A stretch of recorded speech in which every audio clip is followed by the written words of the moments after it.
Hi everyone, welcome to 1983. Let's listen to some music. Let's analyze some music. To please the YouTube gods, we must. It must be educational. Yes? So, I keep meaning to write up a little blurb that I can post and pin to the top of the chat for every one of these live streams. So, but I forgot. So, let's just go over some quick guidelines for these streams. The first one is please request one song per person in the live chat by giving me the song name and the artist. The links will, if you put a link, it'll actually it won't show me the comment or something. I'm pretty sure. The song must have been released in 1983. If it was a single in 93 or 83 and then the album came out in 84, that's fine. But no remasters or compilations or things like that. Does that make sense? Be kind, be civil. Not all the songs that we'll play today you will like, but please just keep the negativity somewhere else. Just put it in a box. Brush it under the rug. Whatever you do, just don't put it on the chat, all right? We have Clores moderating today. Please be mindful of the length of the song. If we could keep it to around 5 minutes or less, that would be really great. If it's going to be more than that, please just let me know in the comment with your request so I can judge. What else? If you like song request live streams, we do one on my Patreon at the end of every month, and it's a lot smaller, so there is a high probability I will be able to get to your song. So FYI, if you're interested, it's $5. Hey everybody, we already got some requests coming in. Oh yeah, and if you want to guarantee that I analyze your song today, you can throw it up there with a super chat, any amount, but that way I will notice and prioritize. And the last guideline is easy on the cheese, okay? If there's a lot of do, maybe put it under the rug with the other things. Just I have an allergy, so we don't want me having any sort of weird reactions during this live stream, now do we? Great. I think that's everything. And then if you are at all interested in my original music, please stick around for just a few minutes at the end of the stream. I have some questions for you. All right. So let's get going. We're starting it off with Aretha Franklin. Okay. Get it right. Well, that's exciting.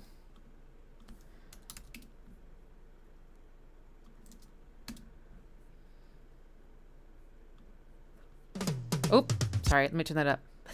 Some rototoms right away. It's okay.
Stop it. Talk a little bit. Okay, so this is fun. This is definitely a dance track, I would say.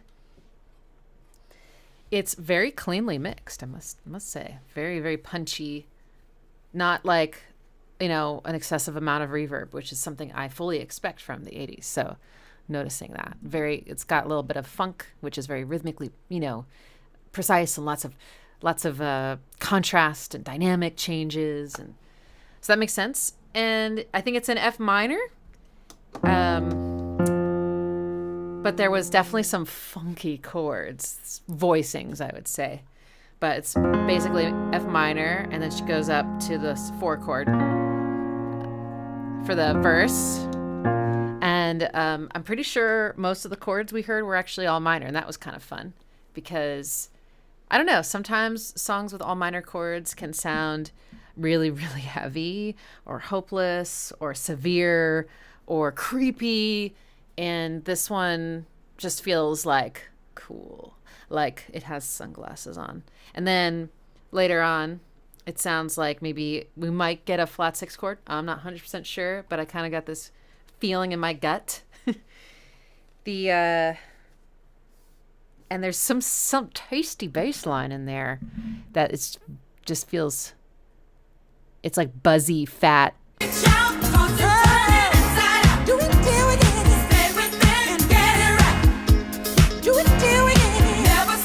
Okay, it's harder to hear in the chorus.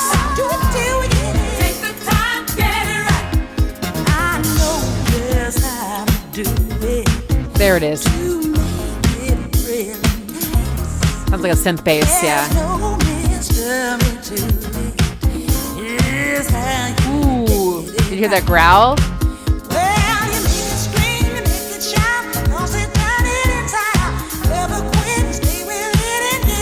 Great hook.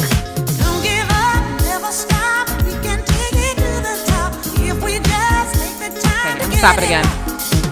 I was just doing a lesson on my Patreon yesterday about repetition, which is a huge topic, but we were specifically looking at examples of melodies that use repetition well. And this is another great example because she goes, she has these little ideas like da da da, right? That's one. And she repeats it da da da da da da. And then she starts it a third time, but then she extends it. Da da da da da da da da da da. And that's part of what makes a good hook, is just the right amount of repetition with a smack of variation. Excellent. Oh, don't give up now. We can make it, we can take it right to the top. Yeah, never stop. Let's reach for the sky. Yeah, there's the flat 6. If we keep believing, we can never go too high. Yeah, let's give it a try. Let's keep reaching up. Believe it, if it lasts forever, it's never too much. No way to get it out. Do it till we get it right. Even if it takes from morning till way into night, we've got to do it till we get it right. Till we get it. Make it jump, toss it, turn it inside out. Do it till we get it. Stay with it, get it right. Do it till we get it. Never stop, we can take it to the top. Do it till we get it. Take the time, get it right. Do it till we get it. Get it right.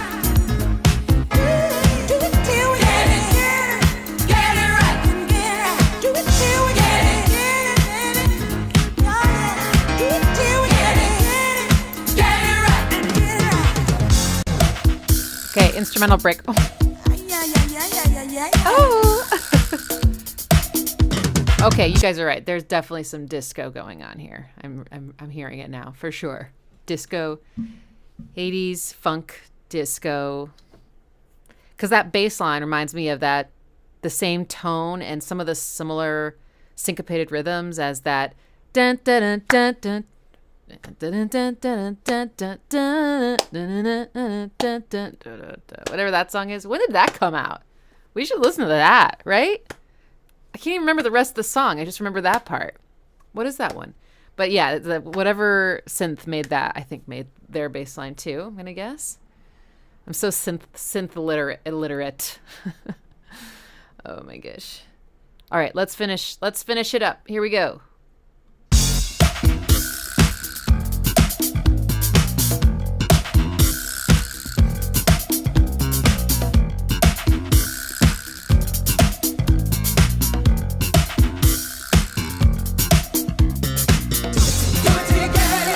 Get it right.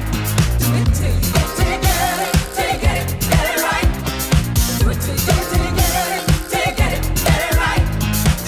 background vocals.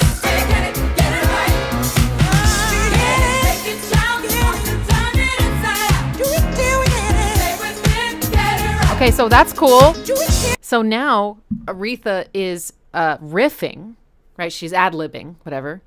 And her background vocalists or her backup singers are doing the hook, the chorus. They're doing, "Gonna get it right." That's a nice, like, passing the torch.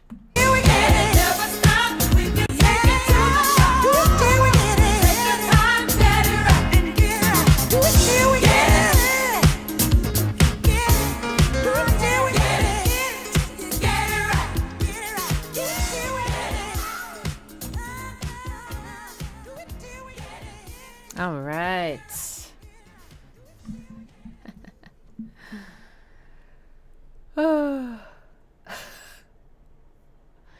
Pong, is that a serious question?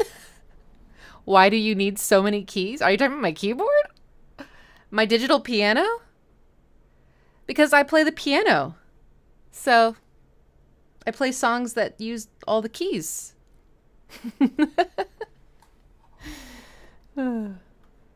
Okay.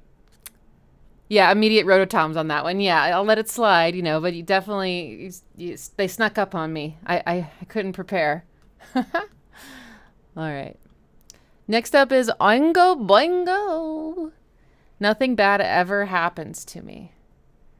I'm wondering if this is the same era as the Oingo Boingo music video I was just watching, I think it was yesterday, for Private Life. Curious. All right, here we go. This should be interesting. Danny Elfman. Nothing bad ever happens to me. Why should I care?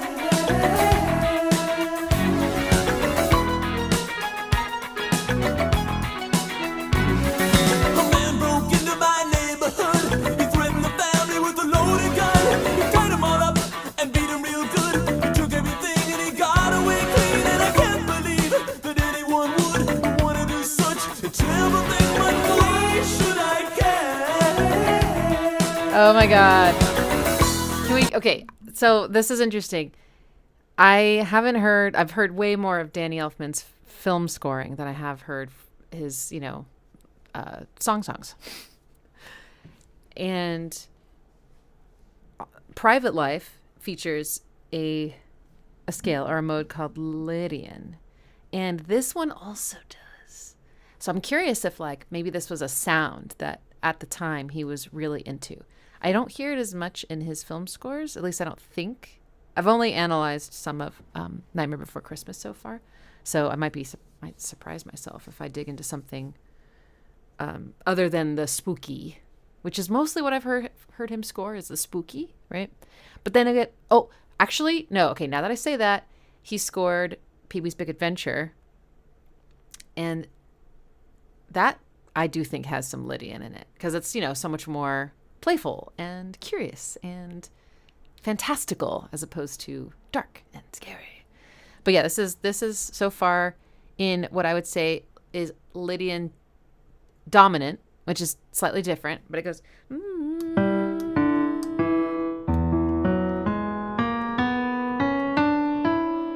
and you can hear the Lydian parts here. The dun da da da da. Put it right. Or down here. Or up here. And it's this.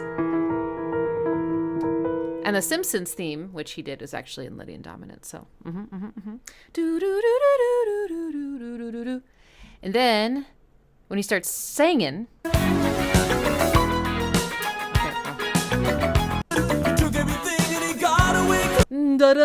then you can hear that the note that makes it Lydian dominant, which is the flat 7 note.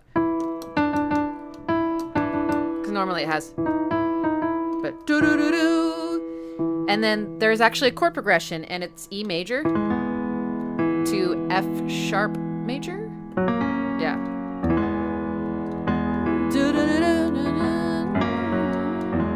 It's just such a underutilized but really cool scale.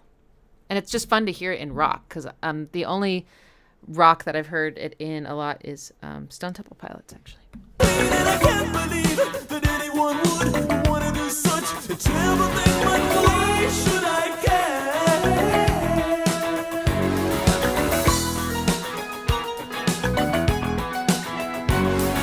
You hear about Fred, who's unemployed. They threw him away like a useless toy. Went down the drain after 20 long years. No wanting no pension, and nobody's tears. I can't believe that anyone would want to do such a terrible thing, but why should I care?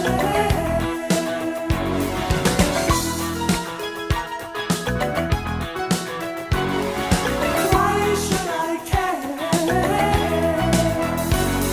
He's such a nice falsetto. Around this place, I see them scream, but I hear no sound. And the terrible things happen down the road. There's somebody else that I don't even know.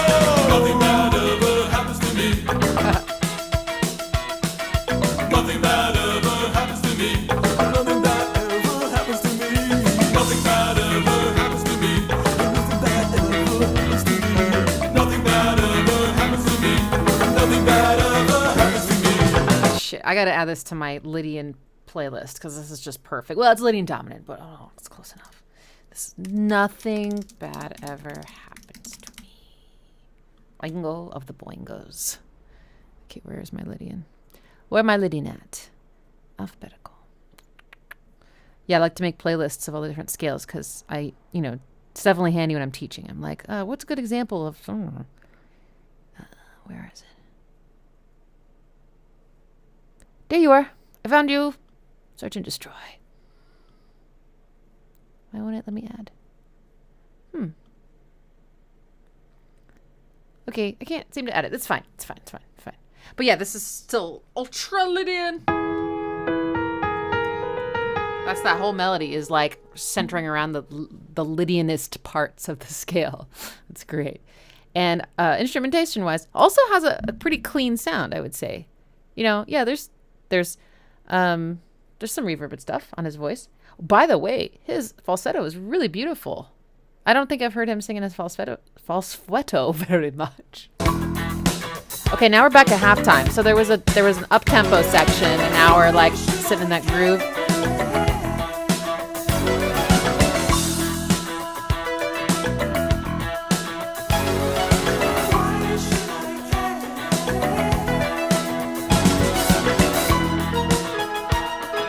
It's so fun. It's like magical. Every time I look around this place, I see them scream, but I hear no sound. And the terrible things happen down the road. There's somebody else that I don't even know. Have you heard about the Joneses? My. It happens so quick, no one knows why. The teenage son, he seemed okay, but his suicide ruined everyone's day. And I can't believe that anyone would want to do such a terrible thing. But why should I care? I love this. Nothing bad ever happens to me. Nothing bad ever happens to me. Nothing bad ever happens to me. Nothing bad ever happens to me. Nothing bad ever happens to me. Nothing bad ever happens to me. Nothing bad ever happens to me. Why should I care? Nothing bad ever happens to me. Nothing bad ever happens to me. Why should I care? Nothing bad ever happens to me. Nothing bad ever happens to me.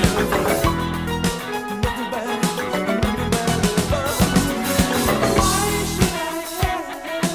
Nothing bad ever happens to me. That is solid. That is very enjoyable to me. It's so fun. Good one. Good one. Okay, someone asked a question I thought was really interesting. Why does Lydian sound schmaltzy if it has a tritone? I just don't know if I hear the schmaltz. Do you mean like loungy? Like corny? Or like, you might have to clarify. Schmaltzy. But maybe, I don't know. I mean, there's a tritone in the blues scale. There's a tritone. There's tritones all over the place, but I mean like a really prominent sounding one. I don't know. Okay. Let's do Blue Monday, by New Order. Indeed. Good request. Oh, looks like I put it in the Google, not the YouTube. One moment, eh? Ooh, should I watch the official? No. Should I watch the music video? Oh wow. We're gonna do the music video version because the original is like 7.5 minutes long, so I don't think we have time for that. But we'll do this version.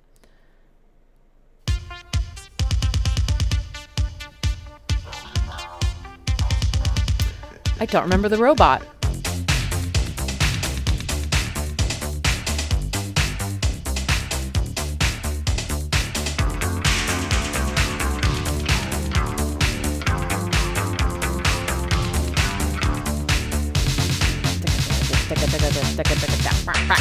Okay, let's talk about it. So, so it's in D minor, and this riff is cool because it's totally like a riff, but also it's the bass line. But it's like it's catchy. The bass line is catchy enough to be a riff. You know what I mean?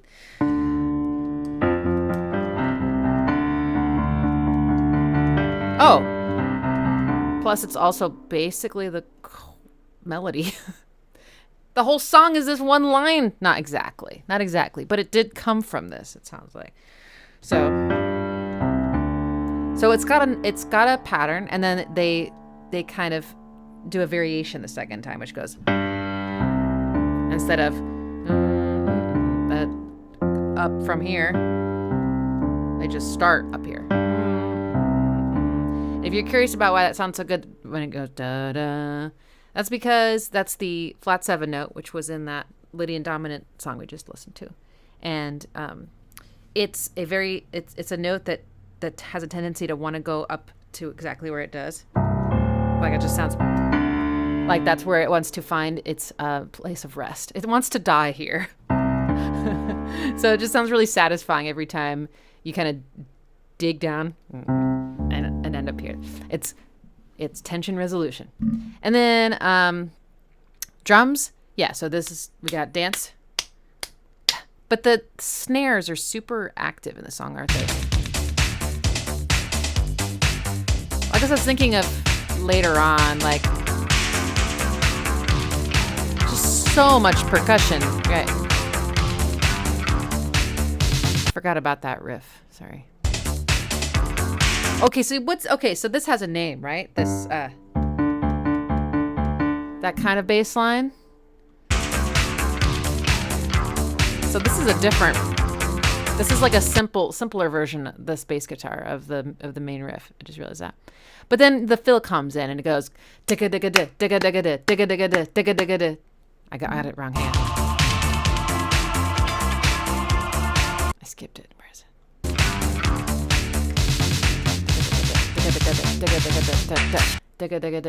Wait. Shit. I love this fill.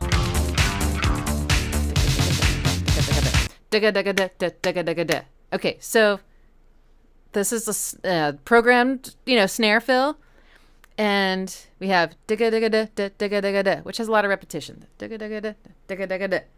the second part is really cool because they take like a shorter grouping and they repeat that in a way that feels sort of like it's out of time. It's in time, but it's creating sort of a feeling of polyrhythms.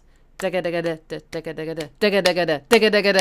It doesn't seem like it's like lining up with the beat the way the other part did. And anyway, I really like that sound. And then the at the end on the last beat is so satisfying. And I think they put like maybe another snare on it, or a clap onto that. Right. So it just feels like you're being assaulted, but in a really good way. Sorry, it's a terrible comment to make.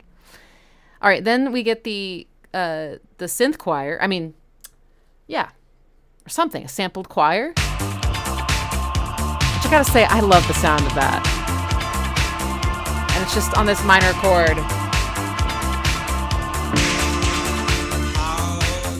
And we get a little premonition of the kind of little synth counter melody that goes da da da da da That's nice. It's beautiful, and it rests on that ninth. Da, da.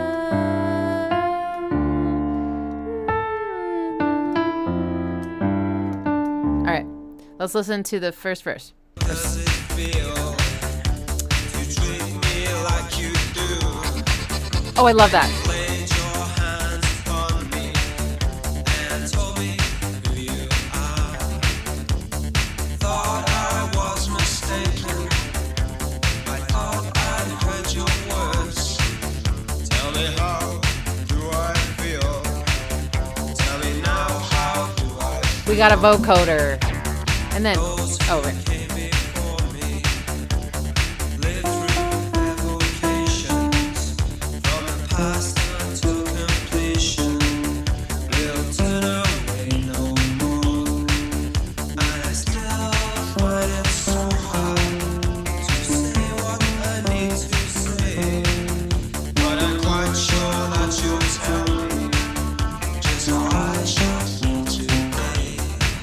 Okay, so many cool things going on. So this comes in later, I think, during the bridge, but we got a taste of it earlier. It's some synth programming that has some super cool delay on it, and it sounds like chords, but it's like ticka ticka ticka ticka ticka down. Do you know what I'm talking about? Ticka ticka ticka ticka down. I love that part. There's also a lot of like under like, you know, you're like, you can hear the bass, you can hear the drums, you can hear the obviously the vocalist, but there's some other layers under there that are kind of like working for the song, but that aren't as obvious. But there's something that's like there's some little synth that's kind of doing all the percussive subdivisions, but it's probably just going between D's or something like that. That's kind of bubbling under the surface and keeping things moving forward. It's exciting. And then the other thing I was going to comment on was so now the vocal melody. So the da da da da da da, another good use of repetition.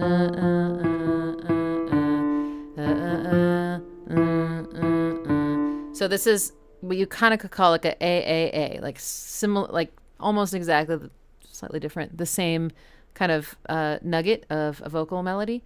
And then the last time it kind of changes, da da da da da. So it's like building up pressure. So it's exciting when it changes. And when it changes, it kind of goes in line with the bass riff. So there's some cohesion there. And then I'm also just realizing that... Oh, yeah, and then the second part. Da-da-da-da-da-da. So that's a kind of a interpolation of the first part. It's the same pattern, but just higher. Instead of da-da-da, it's da-da-da. Different part of the scale, but still the same rhythm, same pattern of going down stepwise. Da da da da da da.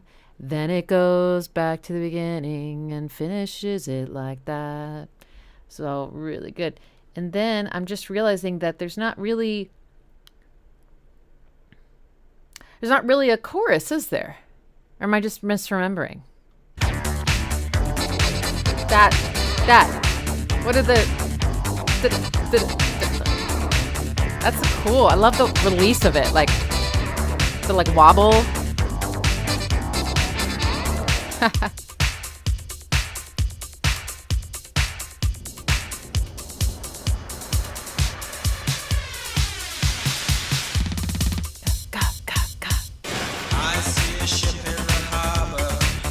Is that a cowbell sample?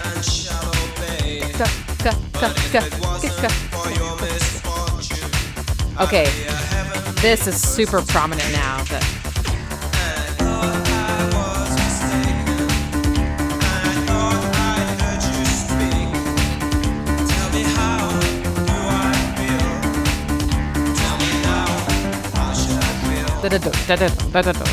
Did someone already put in the chat what that's called? Is that the Bronsky bass or something? Or God, also, I like his vocal delivery. It's kind of like it feels kind of robotic. Tell me now, how should I feel? I don't know New Order well enough to know if that's the way he sings or if there's like an affectation that he's put on. But either way, I feel like it really works for the sound. It's cool. Okay. That sample.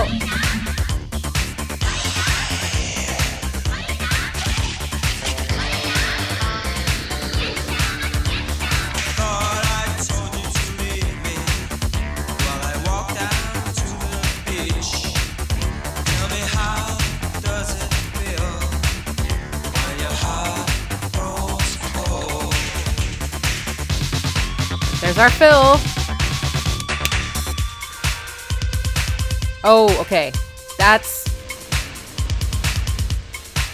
that kick.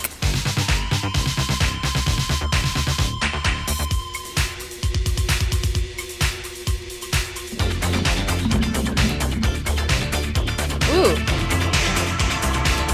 I like the kind of funk guitar.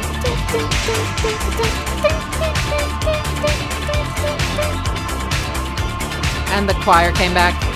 It's epic. Okay, a lot of layers now.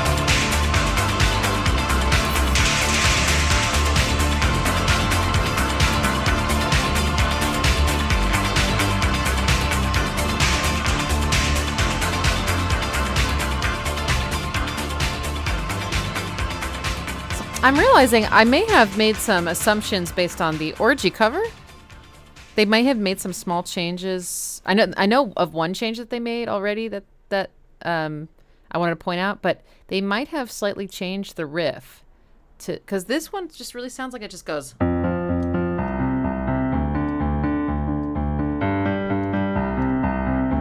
Whereas orgy clearly goes.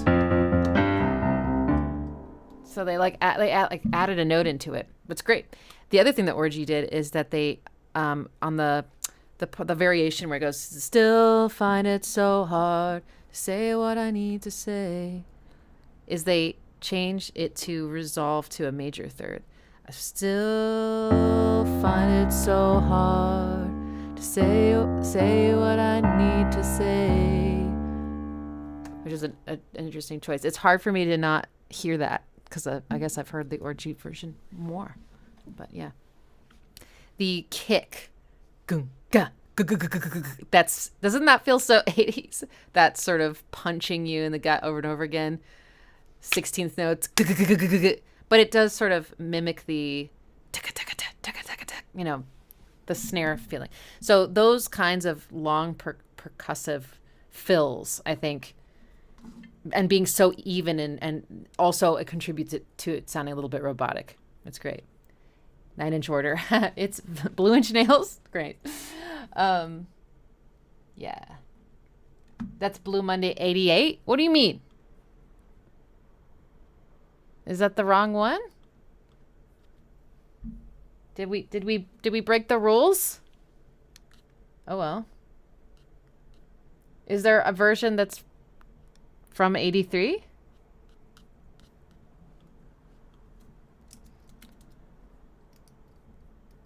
Oh, there is. Oops. What does it sound like? Oh my God.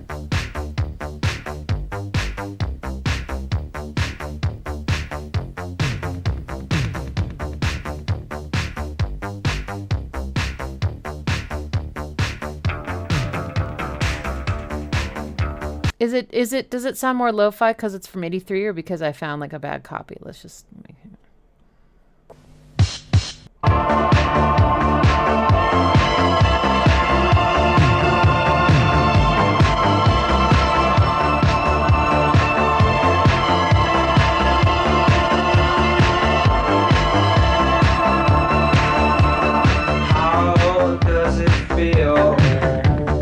So what's the story? They did a remix, or they like re-recorded it completely?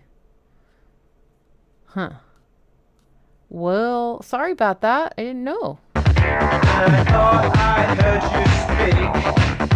Tell me how. I mean, it sounds very similar to me, except just the overall quality of the recording is not as good as from the other one, but I think it sounds like the same production. No, it was a remaster remix. Okay, all right. Well, sorry guys.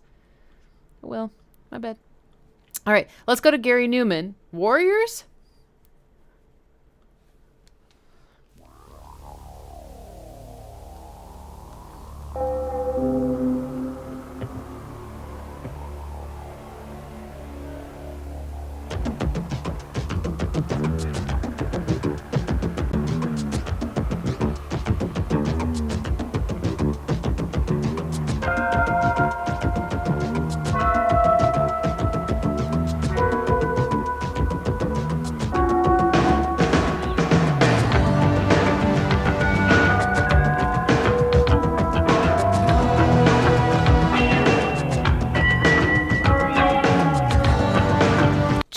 just in case. Let me just see if there is a better quality, or if this is, it's hard to know. It's just that we listened to a couple tracks that were so cleanly produced and mixed from the same year that I'm suspicious. I'm like, what? But maybe it's just Warriors? 'Cause this is the music video. All right, let me see if this is the right one. Okay, so that's Premiere Hits, Warriors. This is from...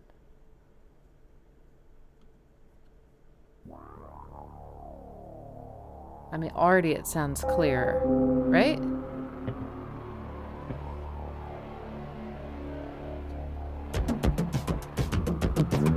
So much better. Interesting. Okay. Glad I checked.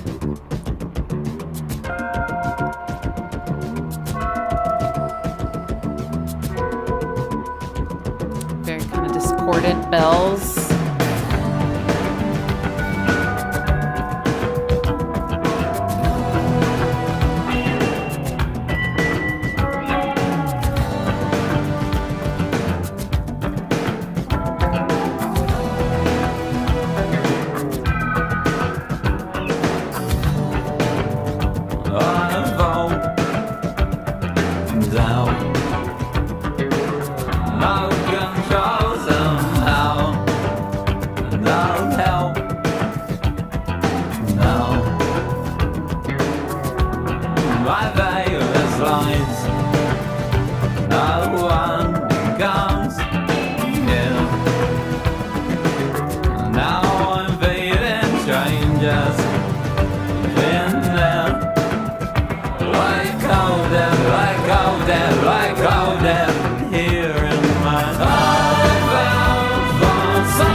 Has a nice mid-tempo. I like that. Gary Numan's voice is so distinctive. I remember my dad really liked his song Cars. So that was my main exposure to Gary Numan, was just that one song. I haven't listened to a whole lot of his other stuff. But I remember being struck from that song by the synth work. That synth at the end was so fun and cool and weird. Okay, so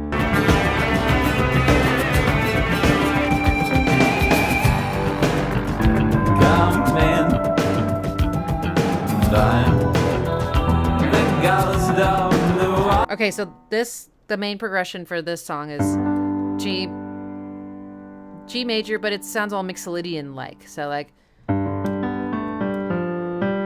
think, or maybe there's another note that I'm hearing that's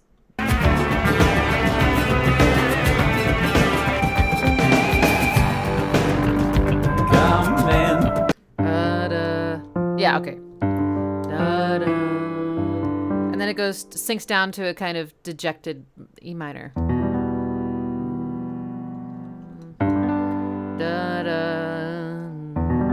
That's cool. Listen to that bass.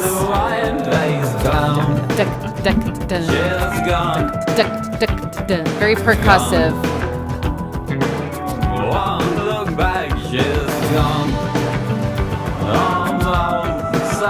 And the synth is singing along with them in unison, an occupier or whatever.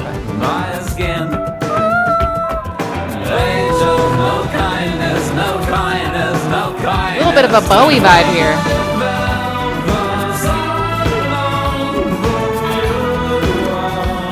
Pretty.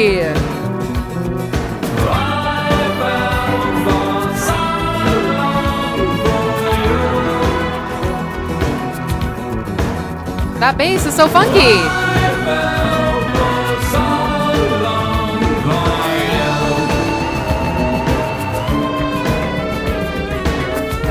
Okay, hang on. We gotta analyze. This was great. This.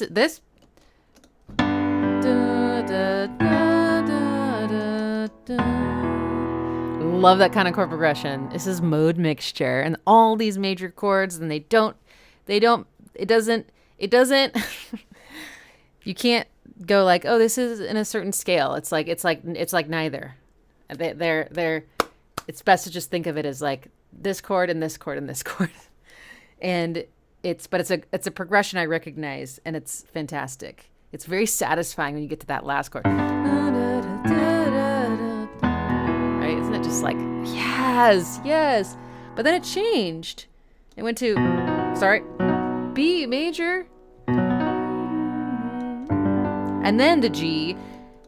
And that's also kind of a mode mixture sound. Like they don't belong together. So good. And then down to D.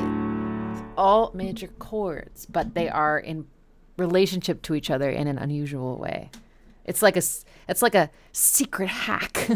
I wasn't really conscious of that until I started analyzing Nine Inch Nails songs, and I was like, oh my god, you can make a song sound kind of dark if you just use only major chords, but you start them on dark sounding notes. It's cool. This is cool. Did you notice though that the drum beat got a little bit more 4 on the floory for this chorus, so it has a little bit more of a driving sound, and then it goes back to a little bit more of a funky syncopated sound for the verse. I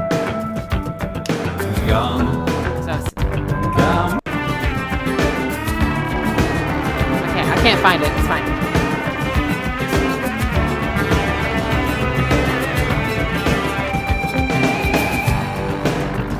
Come in, dime. The girls down the wine face clown. She's gone. Won't look back, she's gone. Almost out. I can't understand a word he's saying. This infection of time. Is that infection? My skin. Skin. Age of no kindness to me.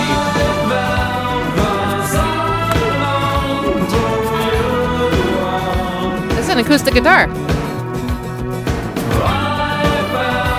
Maybe acoustic.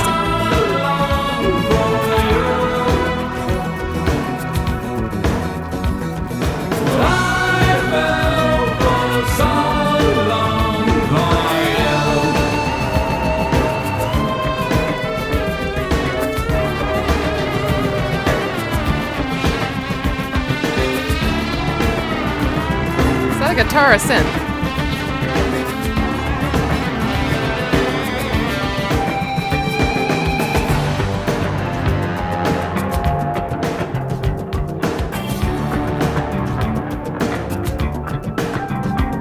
Now the bass gets to shine, yeah?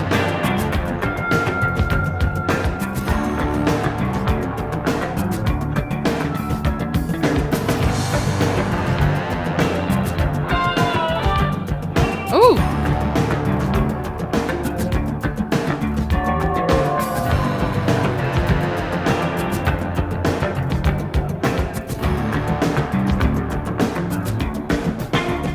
Nice drum fill on those accents. Okay. Do we just get a fatter snare?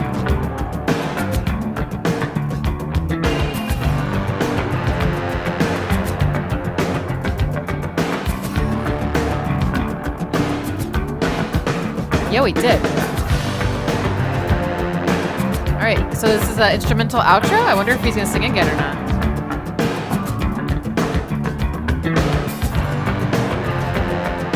Do you think this is too slow to dance to, or? I feel like you could. You can get down in a club. Yeah. In the 80s.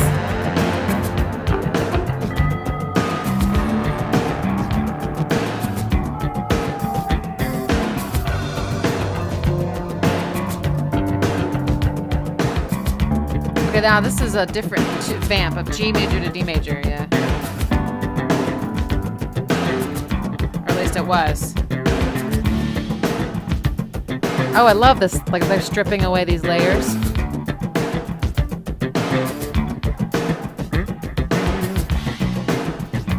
Oh, back to E. Or no. Oh, that was B. Sorry. Oh, I see. Now we're in D. Okay, okay.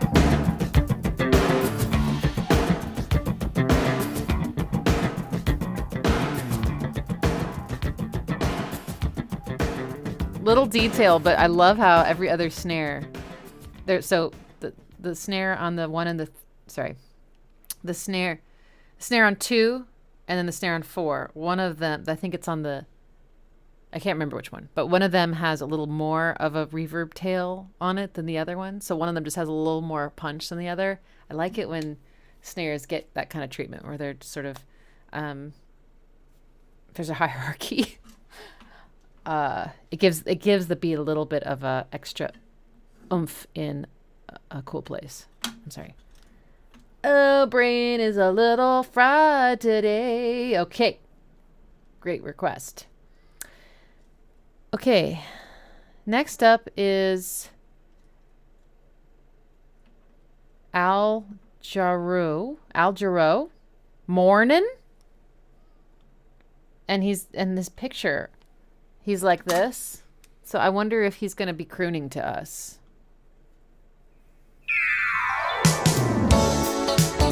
Yeah.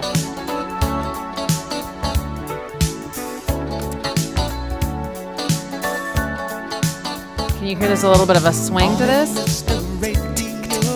Morning, little Cheerios. Morning, sister Oreo. Did I tell you everything is fine? In my mind. Morning, Mr. Shoe Shining, shining bright and bright and tan. My baby says she loves me, and need I tell you that everything here is just fine. Ooh, I like that chord. In my mind. I bet you it's a flat 6. Excuse me if I say. Well, this is the flat 6. My heart has found its wings, searching high and low. Oh, yeah. And now at last I know. I knew it. Okay, so this kind of harmony is a little bit out of my like I don't have the ear training just yet to go like I know exactly that that's a major 7th chord and something inversion blah blah blah blah, but I can give you the basics. It sounds like a D major chord, and it does have a 7th on. I'm gonna put it down here. Actually, that's really low. So that gives you that loungy sound. It was that 7th. And I can't remember what the verse chord progression was, but the chorus went to a flat 6 chord, and it was also voiced as a 7th chord. So I'll just do.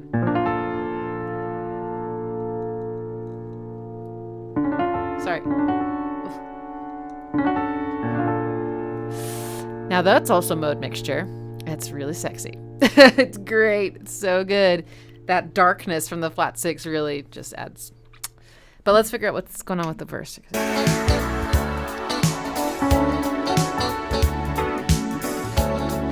Okay. Woo! Did you hear? Those were all the same 7th chord voicing over and over again. That was fun. Shit, it didn't go back.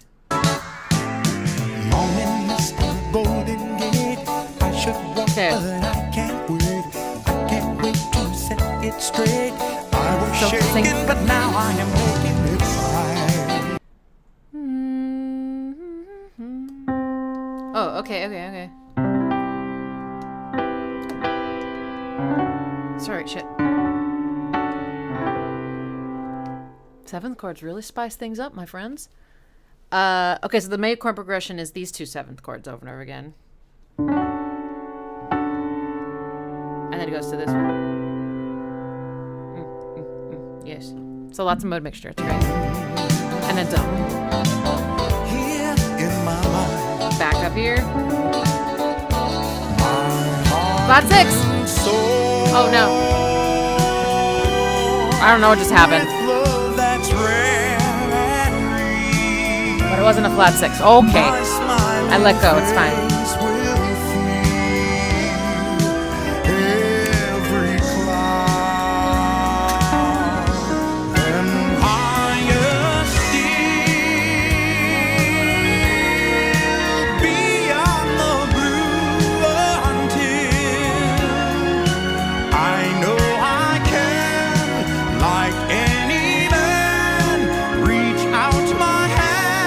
Nice. And touch the face of God. That was nice. Okay, so the bridge went somewhere else. And it almost sounded like a series of 5 to 1s. Which is like a certain kind of cadence. So it's like a pattern you repeat and you like do the pattern, then you move up, you do the pattern again, you move up, you do the pattern again. And it just has this amazing, like, one leads into the other kind of feeling, like a circle of fifths kind of thing. It's like, so you kind of end it, you're like, where are we going? Where are we going to end up? You can wonder, how are they going to get back to the original key? Because who knows where they are now. And they just did it with this ascending melody. And it's just really satisfying because you're so lost. And then all of a sudden he hits that last note and you're back home and you're completely oriented, but you just came from an enchanted forest. It's like, whoa, like that was exciting. I have to hear it again. Reach out my hand and touch the face of God.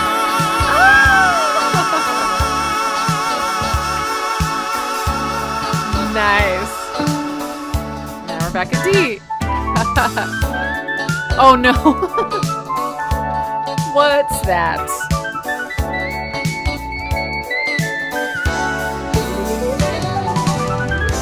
These guys are talented. Actually, I don't know if they're all guys. Shouldn't say that. These musicians are talented. Excuse me if I say Flat 6. Yeah. my heart has found its way. Searching high and low, and now That might be a flat 3 chord, actually. I know.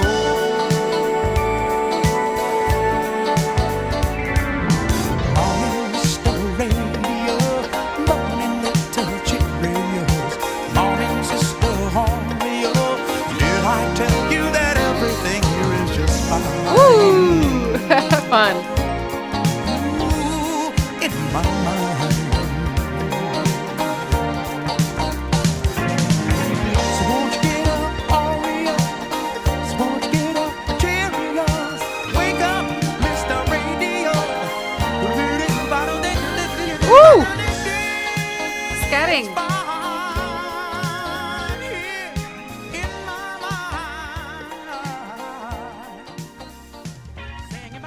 That's fun. Ooh, this is a long fade out. I still, every time I hear a fade out, I want to hear what we didn't get. You know, I want to hear the rest. I still really just want to know. It's like when you're hiking and you're like, ooh, what's around that bend? And you're like, then you go there and you're like, ooh, but what's around that one? It's never ending. Okay. Next up is David Bowie, Criminal World.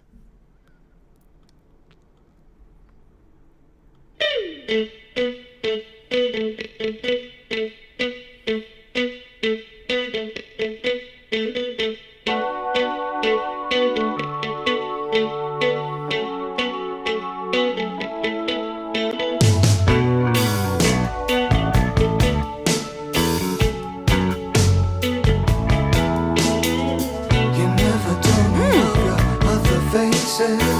You were the widow of a wildcat. And now I know about your special kisses. And I know you know where that is at. I guess I recognize your destination. I think I see beneath your makeup what you want is sort of separation. This is no ordinary, this is no ordinary. What a criminal world. The boys are like baby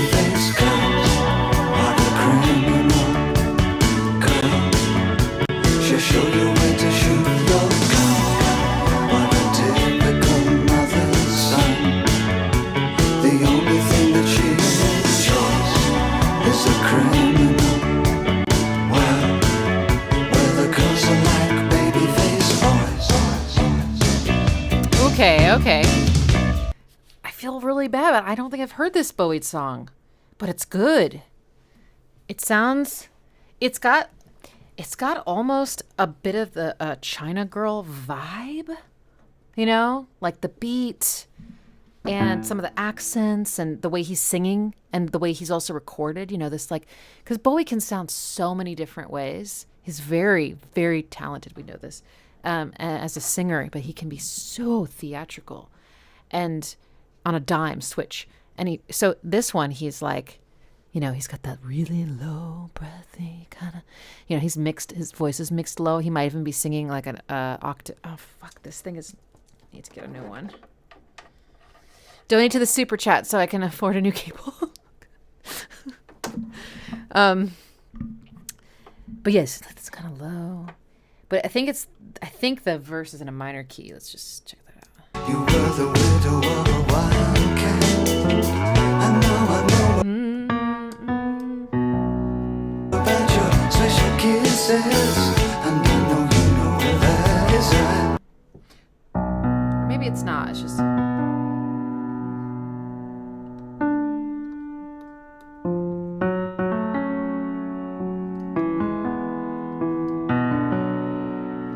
not sure I have this right yet. I guess I recognize your destination. I think I saw beneath your makeup.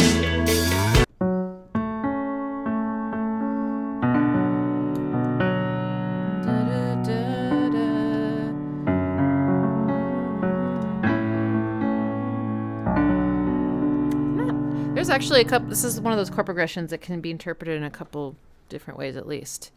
This could be 2 chord, and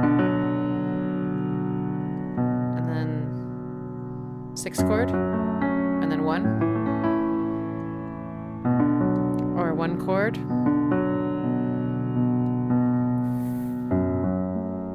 No, I don't think that is 1. That can't be 1. 4, 1, flat 3. I don't know. It's beautiful. That's the point. It's beautiful. And it really adds to the mood. But then in the chorus. The boys are like separation. This is no Ooh, did you hear that, Phil? This is no ordinary what a criminal. Oh, it's the same. The boys are like baby-faced girls. What a criminal girl. She'll show you where to shoot your gun.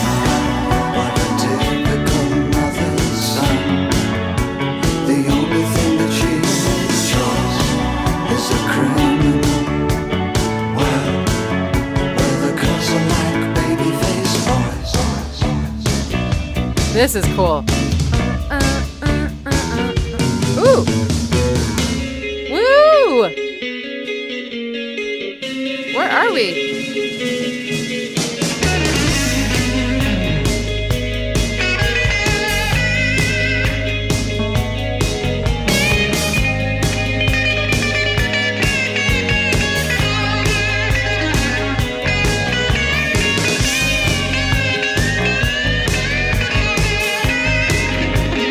Holy crap. I just had like a serious deja vu with only the guitar part. What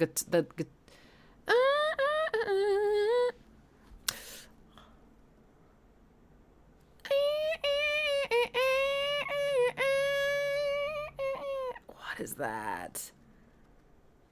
Maybe it's the solo in China Girl. It feels very reminiscent. It's fun.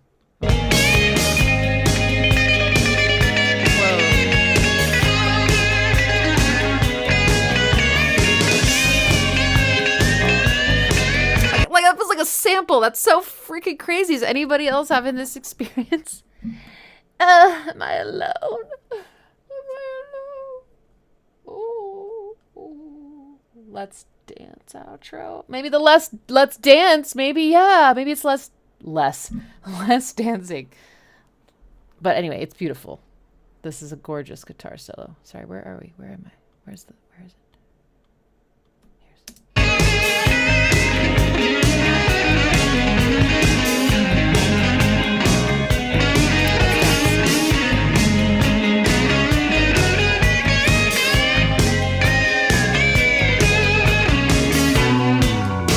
So that was a different key. You could really feel it.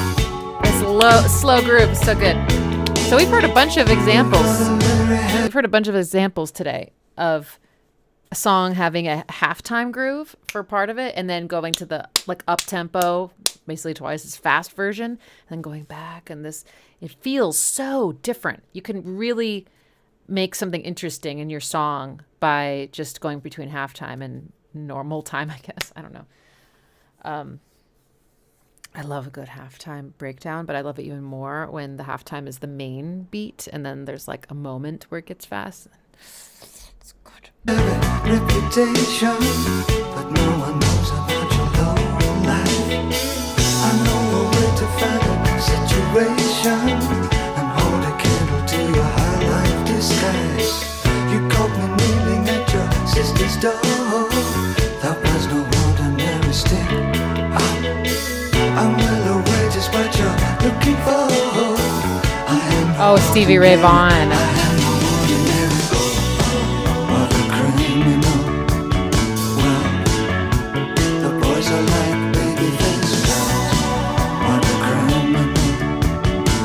Okay.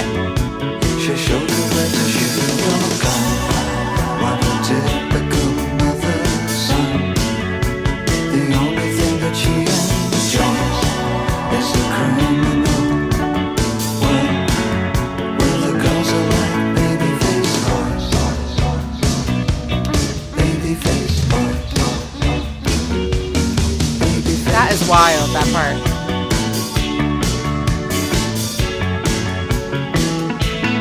Okay.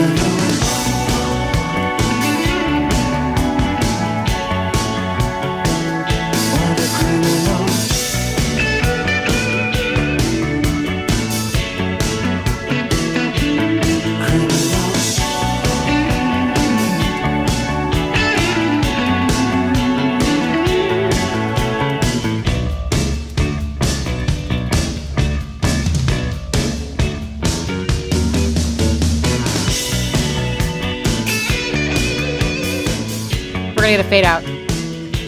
There it is.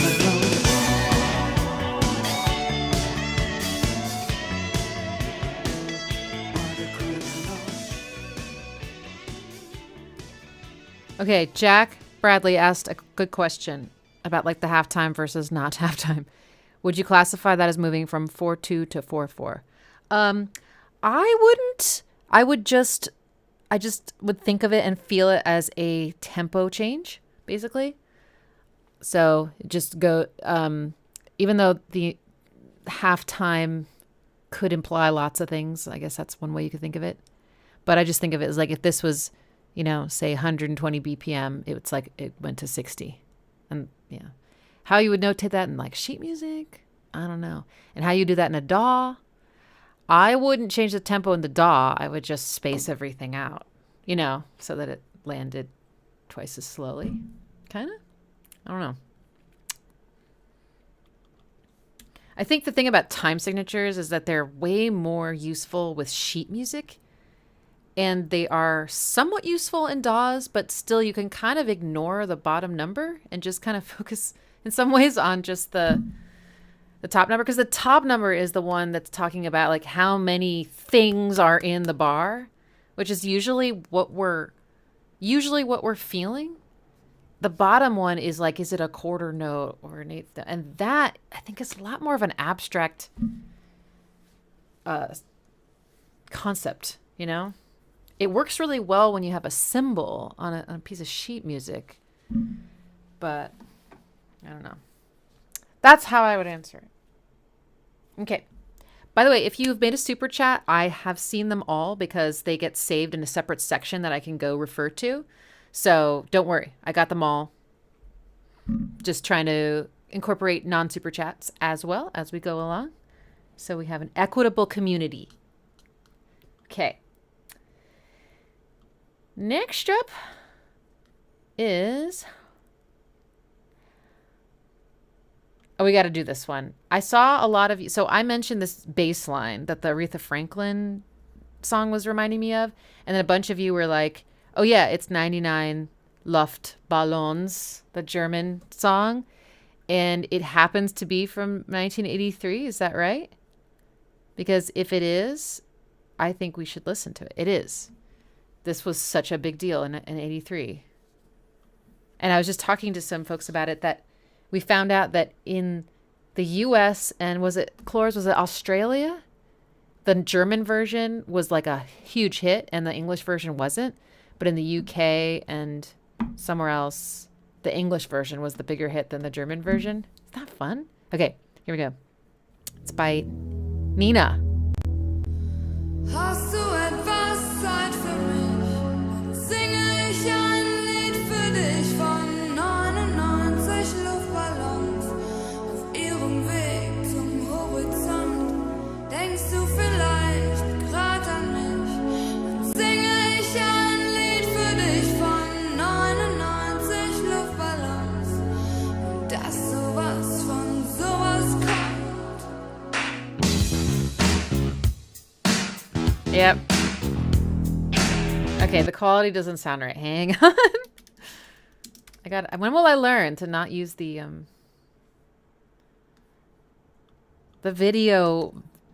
music video versions? They're always lower fidelity. Oh no, we have to hear the whole first part again. Hast du etwas Zeit für mich? Singe ich ein Lied für dich von 99 Luftballons auf ihrem Weg zum Horizont.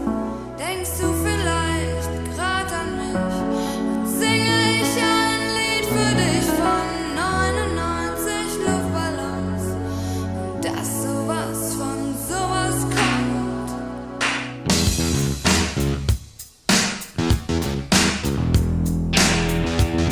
It's a pretty well engineered synth bass.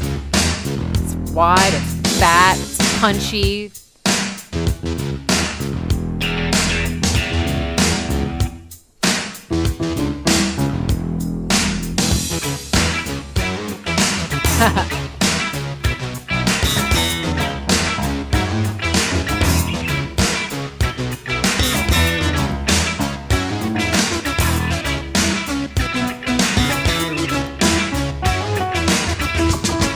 Oh wait, we got another halftime to...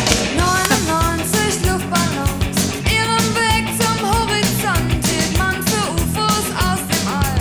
Warum schickte ein General der Fliegerstaffel hinterher? Alarm zu geben, wenn's so wär, dabei waren dort am Horizont 99 Luftballons.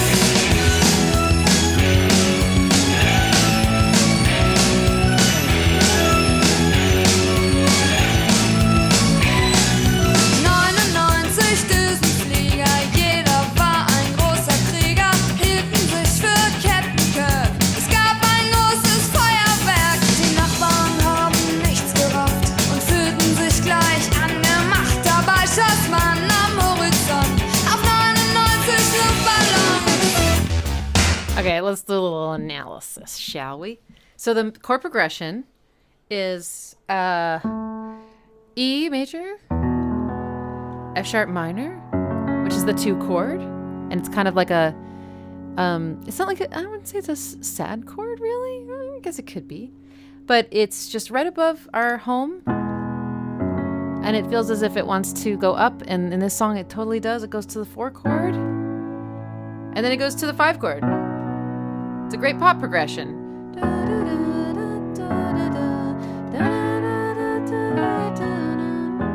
Sorry.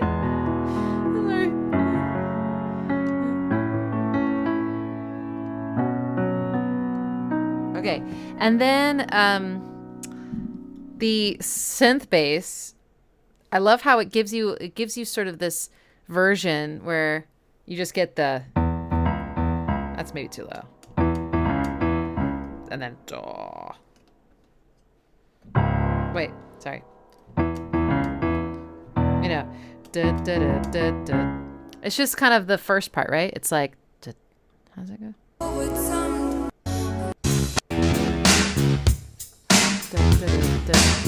Yeah, okay, that's it.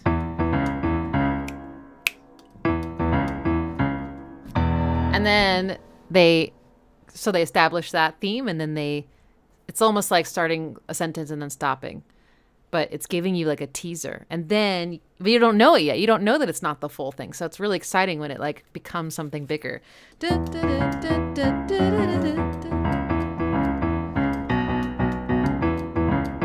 Oh, it swings. My left hand is so dumb.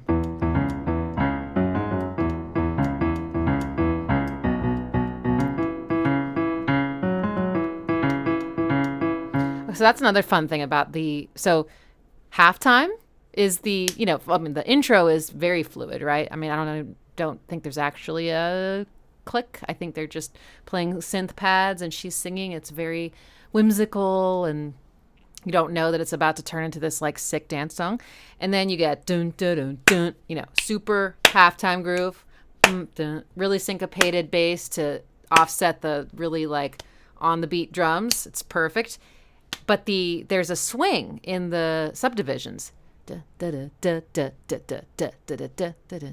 it weren't, it would go da da da da da da da da da da da da da da da da da da. But it's da da da da da da da da da.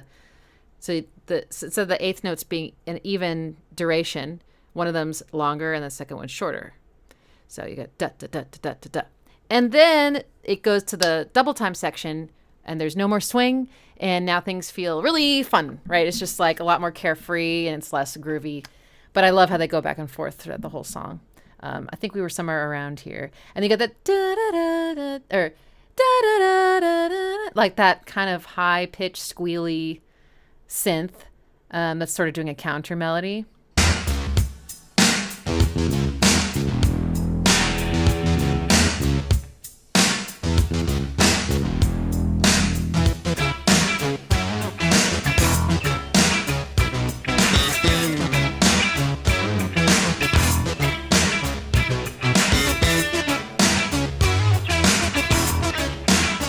Kind of a horn synth doing the riff.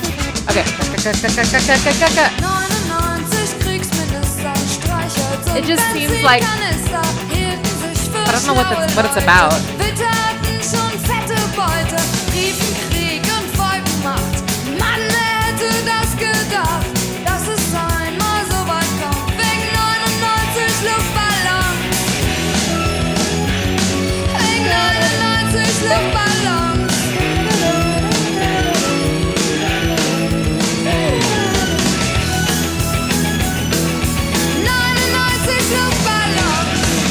Drummer's killing it.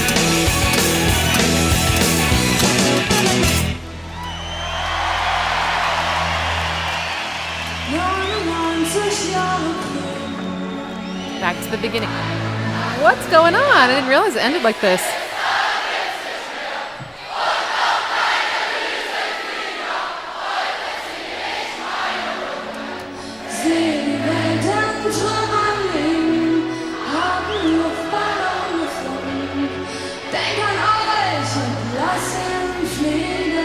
It's got to be a newer version. Okay, I don't remember ending with a live performance, and that doesn't quite make sense, right? But anyway, it does end kind of the way it began, and it ends on a very unresolved chord, which I always thought that was kind of fun for a pop song. Yay, so fun. All right, here we go. Next is R.E.M, Laughing. I don't know if I know this one.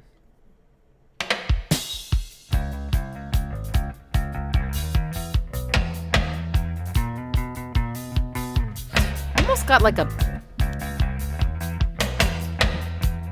is it dub? Like a police kind of?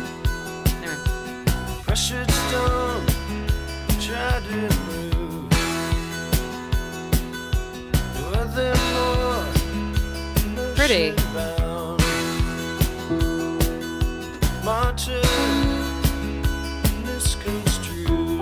Sorry.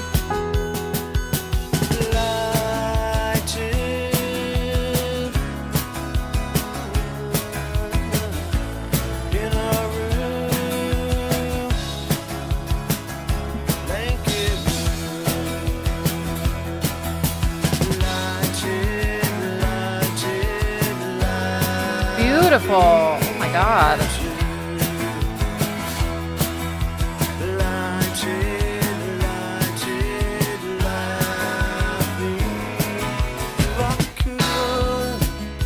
This is gorgeous. I've never heard this.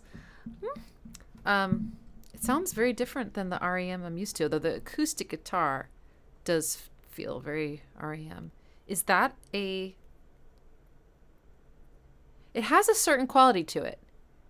Is it a 12 string? Or is it just the way that they've processed it?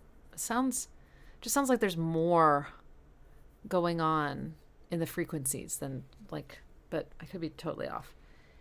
So the verse is E minor, E major, I'm sorry. E major and then C sharp minor. And these two chords have a lot in common with each other, actually. They share two notes in common. So they're kind of extensions of each other in a way, the 1 and the 6 chord. So it has a very natural flowy feel to go from this one to this one. But I was really impressed by that chorus. I gotta hear that again.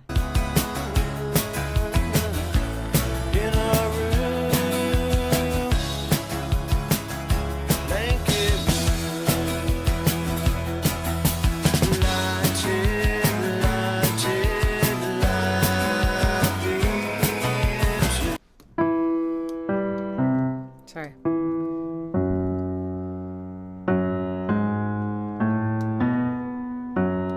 I think it's this again. But what's so pretty about it is he's singing da da da da da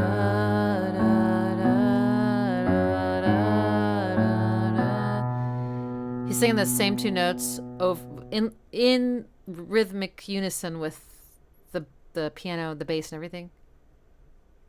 It is a piano, right? I think there's a piano in there. I could be completely hallucinating. But since this one goes up the whole time and he just goes between two notes, there's a little bit of a different harmony against the with the melody over this line as it changes. And then there's this one note that they hold out in the second repetition. Okay, there's a slight difference.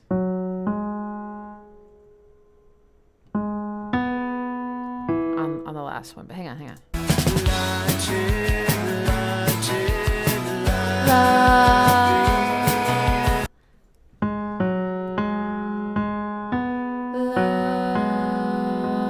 It just creates some really pretty dissonance that I'm just really into.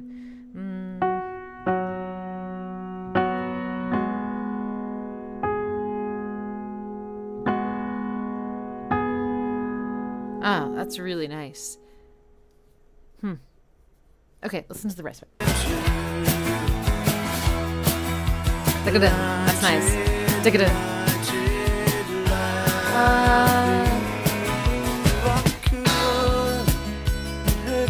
Oh, right. I meant to talk about these chords. I want to talk about the voicings.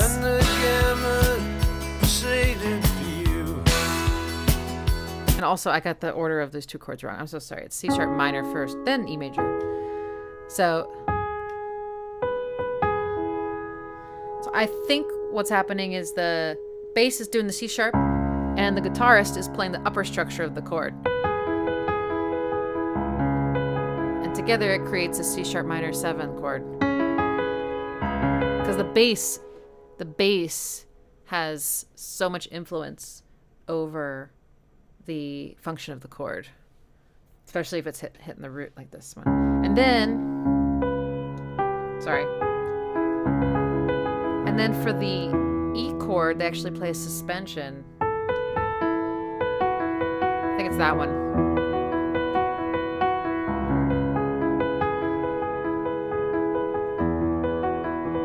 And this is that note I keep talking to you guys about. It's not the flat 6, that's a different thing. This is the 9th. It's just fucking gorgeous. Yay, beautiful. Okay. Nothing more emotion bound.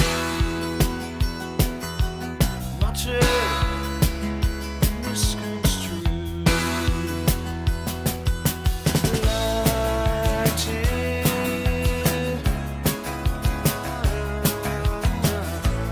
in our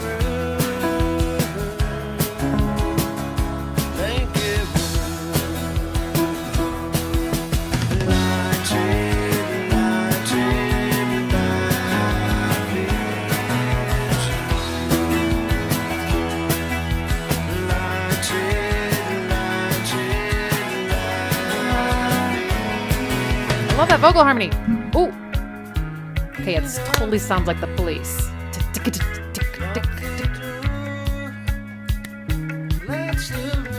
I wonder what the Police were up to in '83, guys. Ooh. Offbeat hi-hats.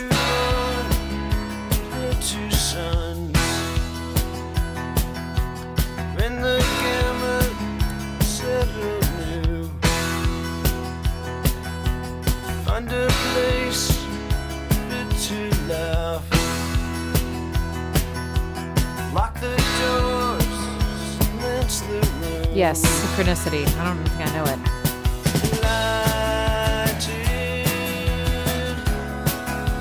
Oh, King of Pain. We gotta listen to King of Pain.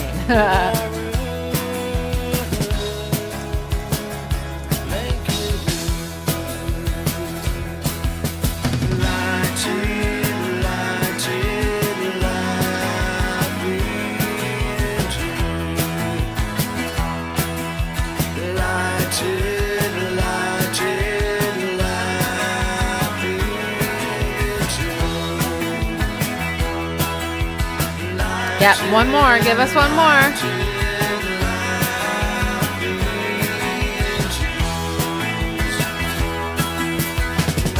Or one more. Ooh, nice. Very nice, satisfying ending. Mm-hmm. Okay, fine, whatever. Beautiful, beautiful. Okay.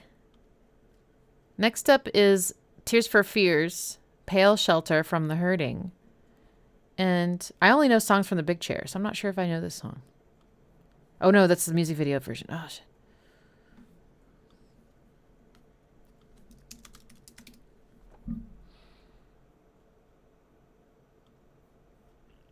And it's muted. Okay.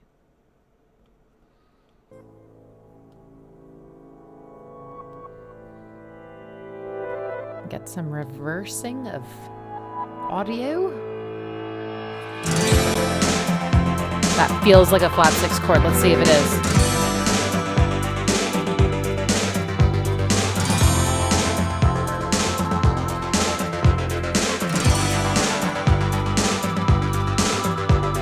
Why does the quality still just feel off? I'm sorry.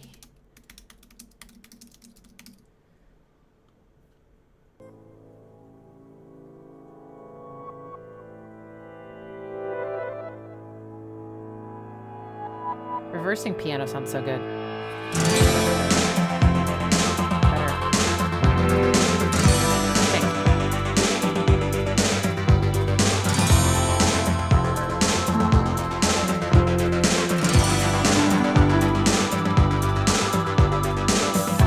It is! It was a flat 6!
Okay. So amazing.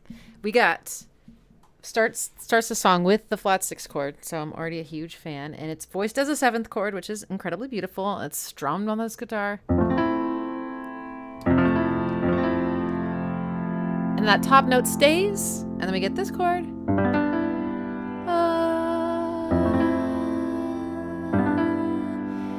And they kind of vamp for a while, and finally you get your resolution. And then the chord progression for the other part is I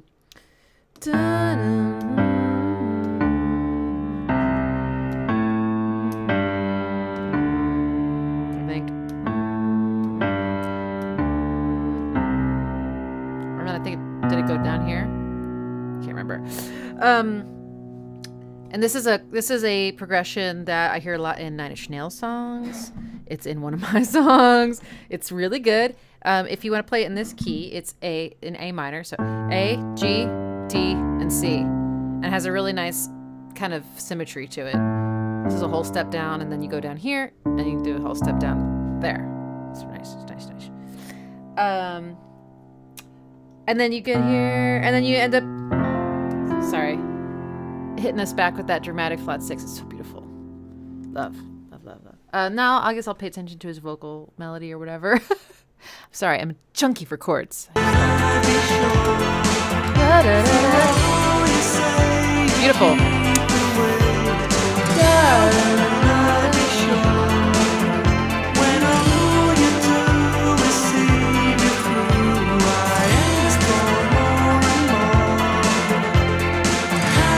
Oh, right. I forgot about that variation on the third rep. Super pretty chord substitution. Da, da, da, da, da. Normally it goes da, da, da, da, da, da, da, da, da. That's so beautiful. But on the third one, they don't do that. They go da, da, da, da, da, to the super sad minor four. And then what happens?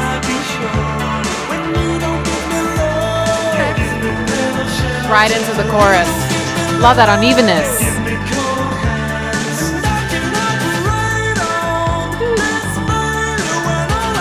That's hard.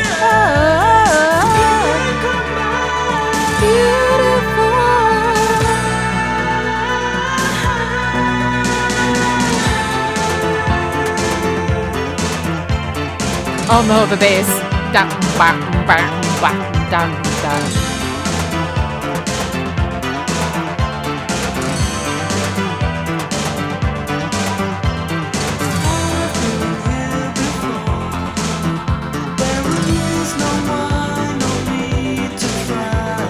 This is the epitome of the 80s male voice, or new wave, I should say. Ooh! Those vocal harmonies are angelic.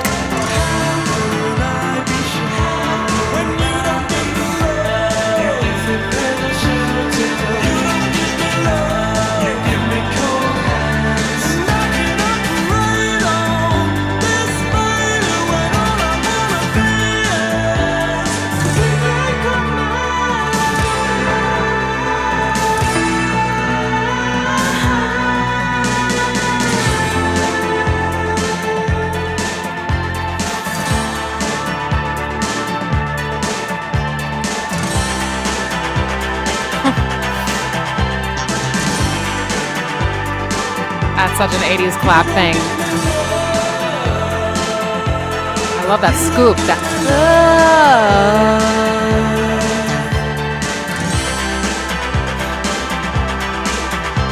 Exactly. Thank you, Jack. They are roto claps. Can't do it.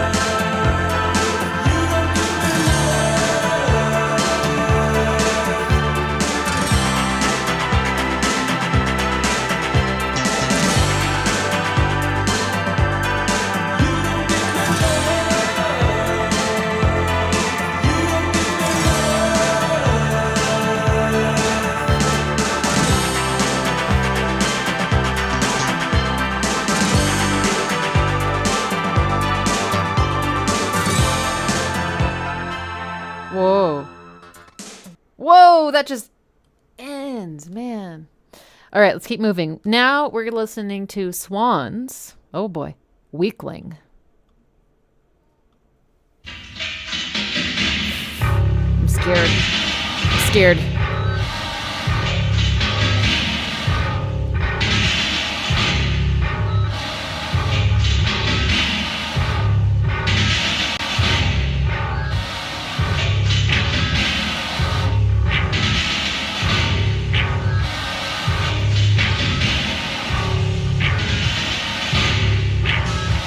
is in the key of A major. I'm kidding.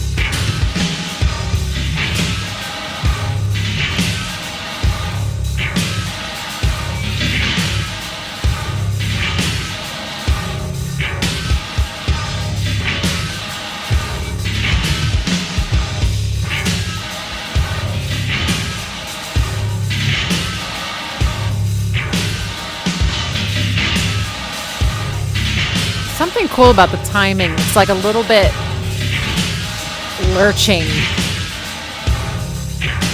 Like some of the hits feel almost like late, but like in a really satisfying way. I don't know. It's cool.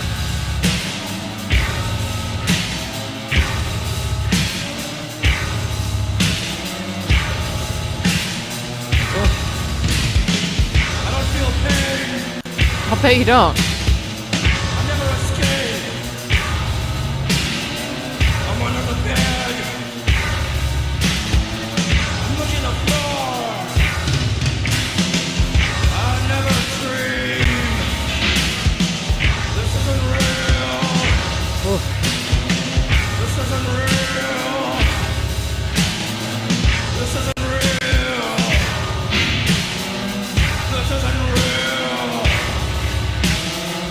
This isn't real.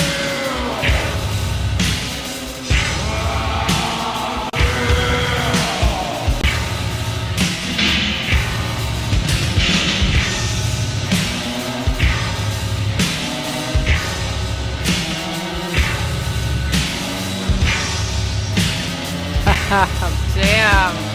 You know everything. I forget how to breathe. You're touching my chest. I'm touched, I bleed.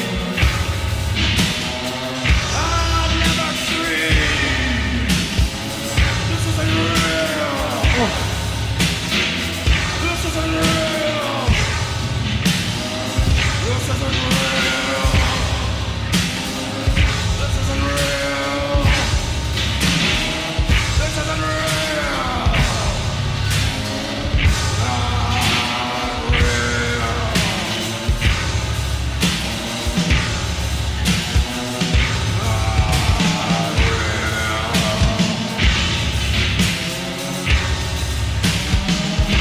This actually swings.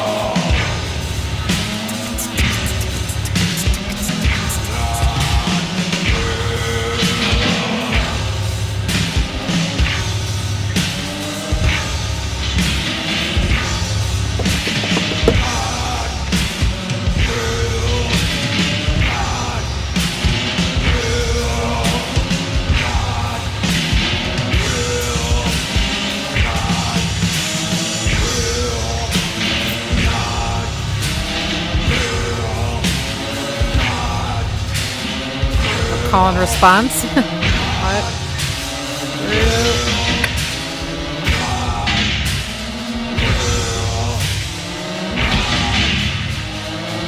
Whoa. This pitch bending is sick.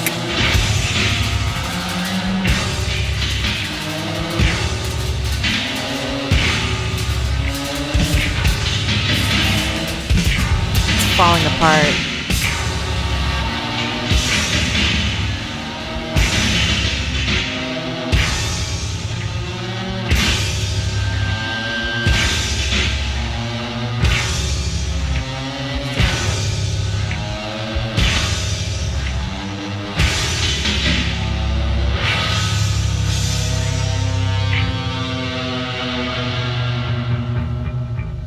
Just love pop music.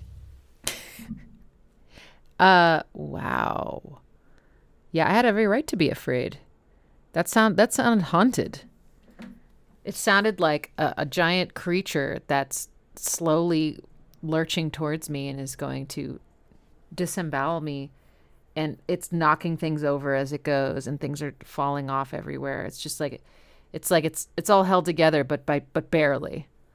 And you can also hear effective use of repetition in lyrics. I know for some people this might be boring, but I love it when a singer will just repeat the same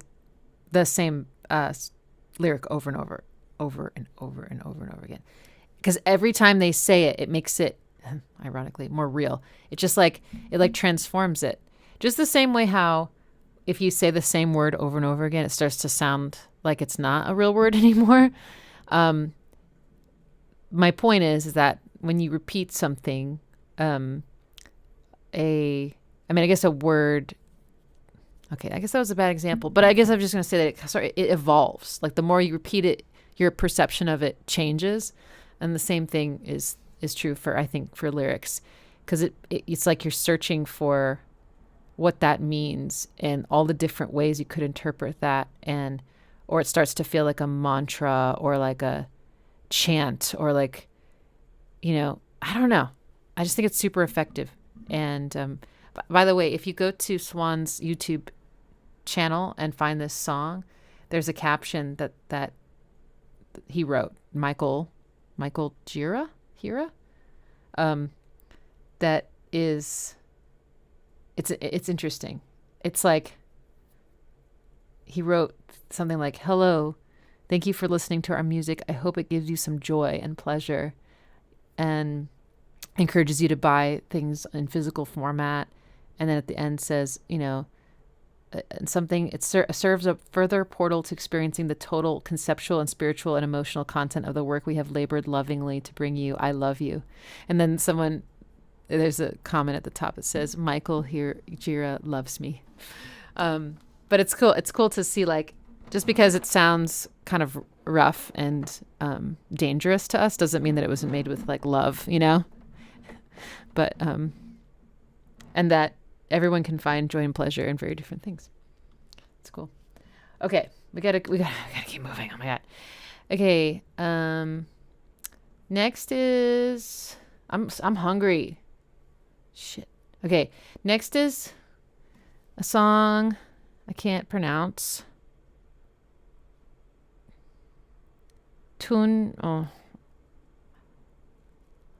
I'll just put it in the chat. I'm really not sure where to start with this one. I don't want to say it so wrong that you don't even know what I'm talking about. Oh no. That's not the right thing. Sorry. I think so. It's Dutch. Okay. Toontje lager? Oh god. Okay.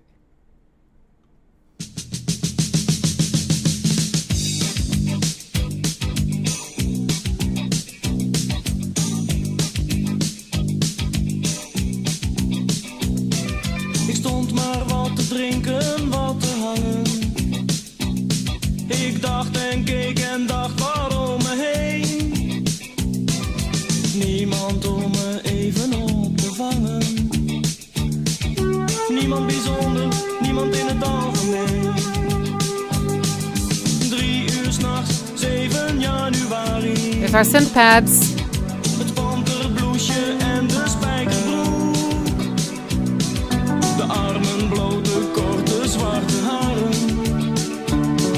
En ik stond daar ergens op een hoek. Ik heb stiekem met je gedanst. Ik hoop dat je het leuk vond.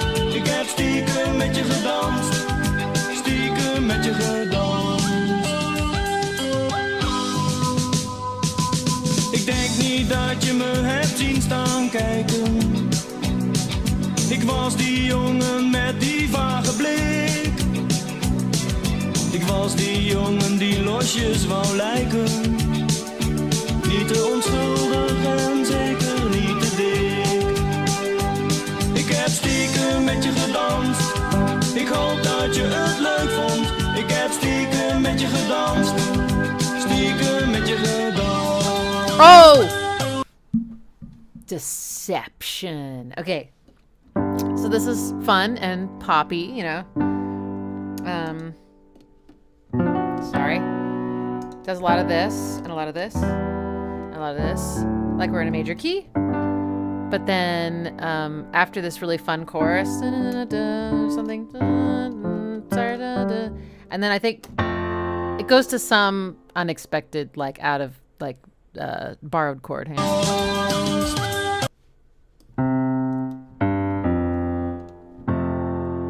Yes, that one, F major. So yeah, this doesn't belong in the major key at all, so it's really fun. And it sounds like it's going da da da da da. Sorry, da da da da da da da. Like that's what you expect, and it goes da da da da da da da da. Fantastic. Ooh. Whoa. Little harmonic minor.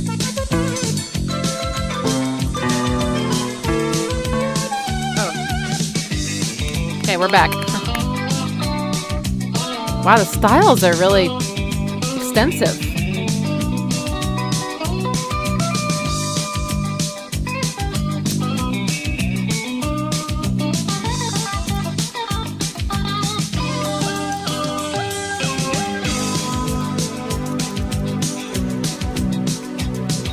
Ik heb gedanst zonder te bewegen, met een gemak zoals je zelden ziet. Misschien kom ik je morgen tegen, misschien is het wel beter van niet. Ik heb stiekem met je gedanst, ik hoop dat je het leuk vond. Nice vocal harmonies there. There's that chord again. And this is so harmonic minor. Sounds almost like a polka. Now we're back.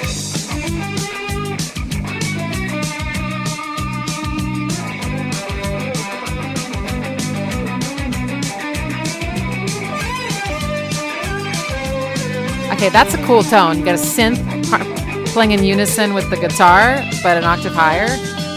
Listen to how the drums change on that weird chord. Not weird, but that every time on that borrowed chord, the drums go to this kind of like syncopated halftime, like things are halting sound. I thought that was such a nice little like thematic consistency.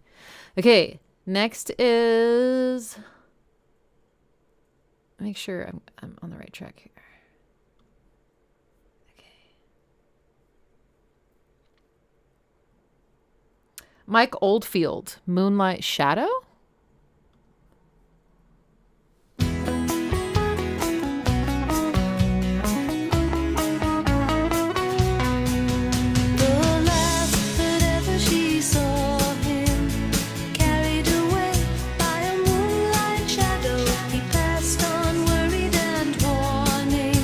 Wow. Carried away by a moonlight shadow, lost in a riddle that Saturday night. Far away on the other side, he was caught in the middle of a desperate fight, and she couldn't find how to push through the trees that whispered in the ear. What a pretty voice. Carried away by a moonlight shadow, sing a song of sorrow and grieving. Carried away by a moonlight shadow, all she saw was a silhouette. Maggie Riley. Far away on the other side, he was shot 6 times by a man on the run, and she couldn't find how to push through. I stay, I pray, see you in heaven, far away. I stay, Nice. pray, see you in heaven, one day. My gosh, what a beautiful voice this woman has. Maggie Riley. Is she from a band that we know? Because it's not it's her song. It's Mike Oldfield's song, and then she's the vocalist. But oh my gosh, so gorgeous. It's got a little bit of a folky vibe, but and even a little R.E.M. of kind of vibe. But it also has a timeless sound to me. I feel like this could have come out any time, you know? And it's it sounds like it's in a major key, but it's got this really beautiful floaty sound. I think it's partly just the way she's singing and the instrumentation. But yeah, folky, so pretty. I love the jigga-ja. The way that sounds on an acoustic guitar is great. I mean, we've heard jigga-ja. We heard that in the R.E.M. song, jigga-ja. And also, like, for those of us that grew up with Smashing Pumpkins, that song, da-da-da-da-da, the acoustic one, you know, with the bells. I can't think. I used to be a little boy. I can't remember the name, but right?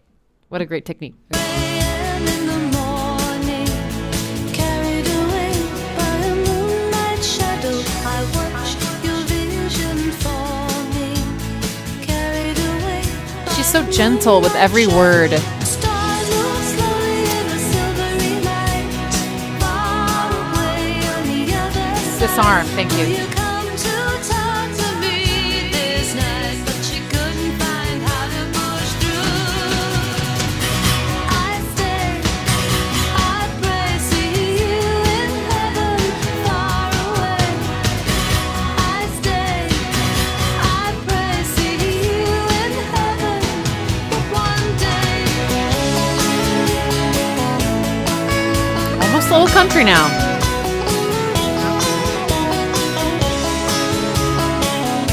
Back when we used to have guitar solos.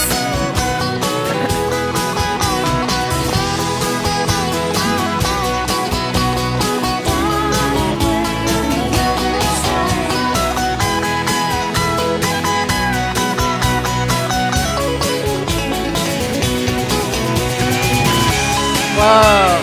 Did you hear that in the guitar? So they go, you know, then the rhythm guitar goes chicka chicka chicka chicka chicka chicka chicka, like it does this increasing subdivision thing.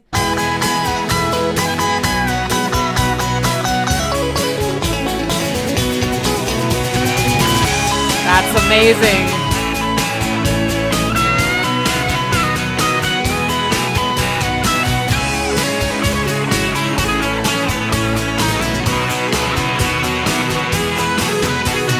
Caught in the middle of 105.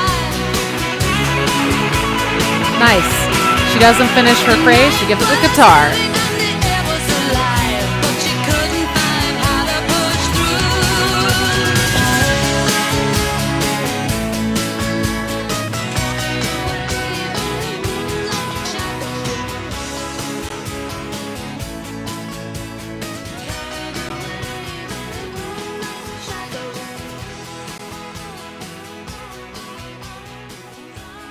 Nice. All right, starting to move a little faster here. We are listening to. Okay, so I got a request. Hang on, I just need to make sure that I've got the right thing here. Oh, I got a copyright warning. All right, we're gonna chill until that goes away. So the request from. Hang on. From Cole JJ.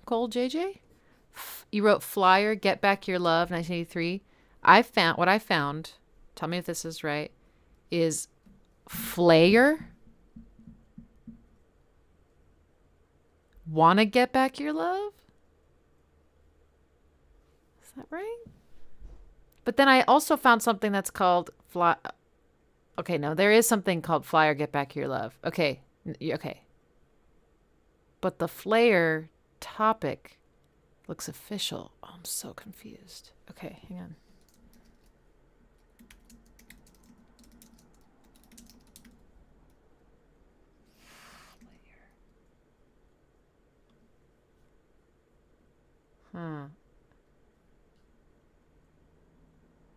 And there's 3 different mixes of it.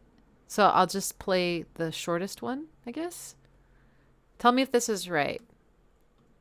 And hopefully the copyright warning will go away. If it doesn't, I'll have to stop.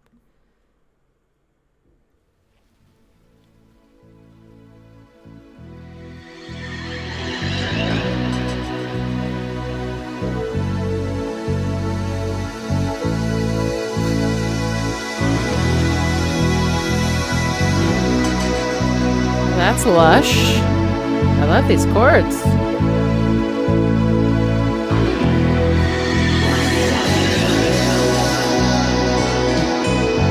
No.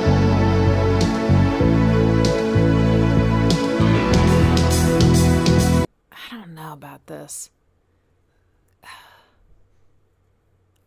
Cole JJ, are you here? Are you here? Can you help me?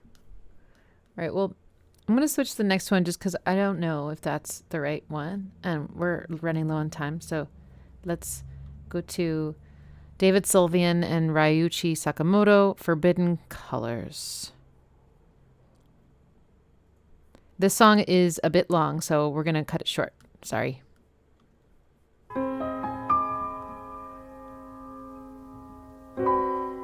Wow.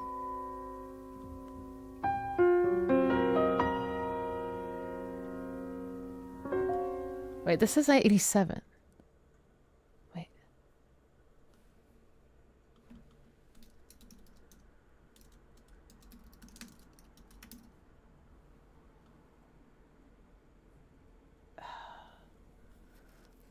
My brain. I love this. You go on YouTube and it says posted to YouTube in 2018. Then it says 1987 Virgin Records. And it says released 2012. What? I don't understand. Well, at least we're in the right century, but, you know. I don't know. Okay, Cole, JJ, what's up?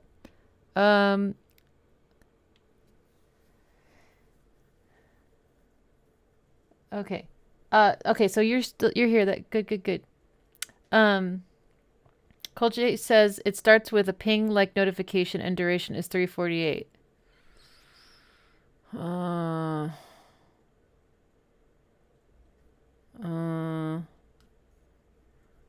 Okay. We're going to go back to Fly or Get Back Your Love, which I found a version that's 3 minutes 48 seconds. So let's see if this, like that. Okay. All right, and then we'll go back to David Sylvian.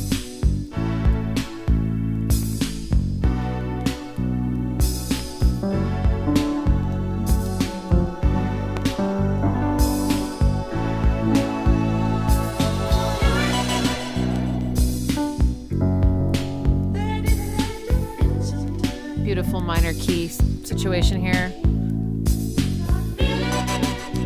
Ooh. Boards of Canada did a mix with this, apparently. Those vocal harmonies.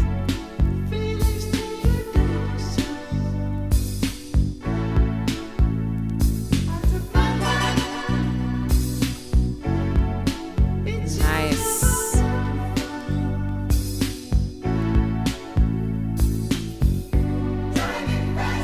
Three-part harmony.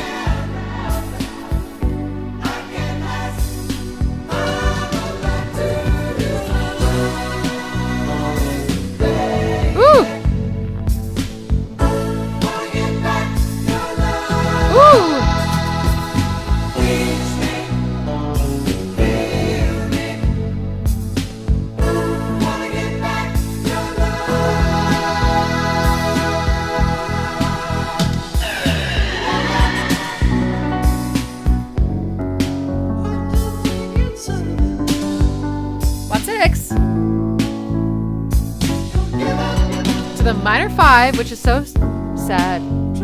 But then, and we're heading back home. And that's that minor chord.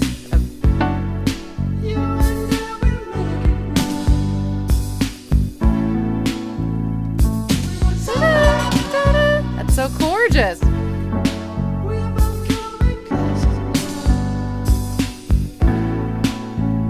But now,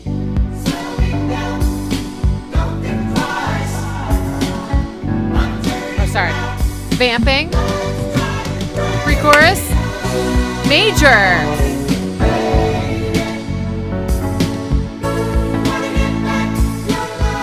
Surprise. Major 4 chord.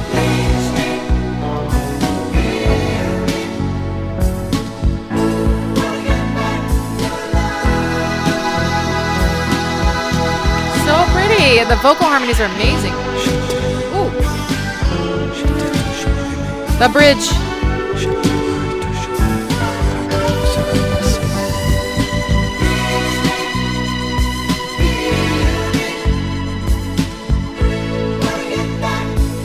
I mean, this song,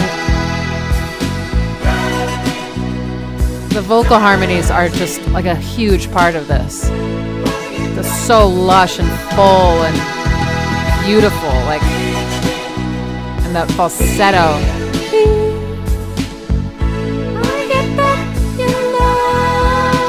I've never heard this.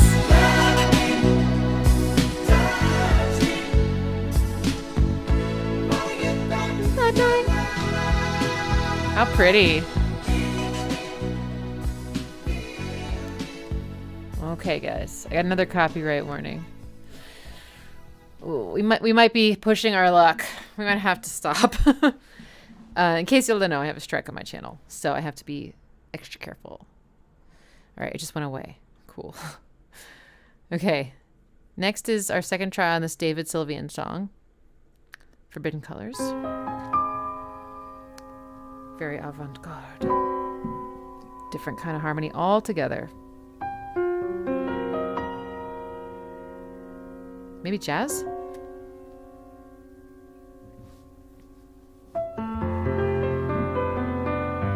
Pretty.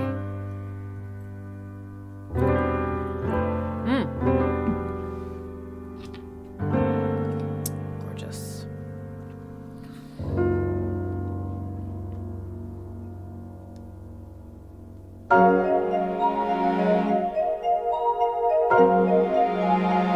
Ooh, I love the string swelling.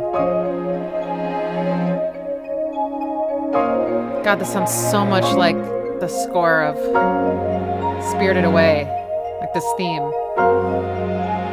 These chords.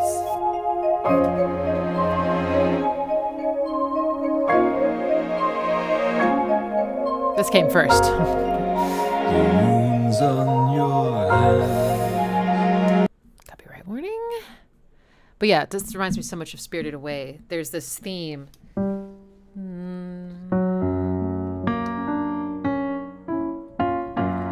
That goes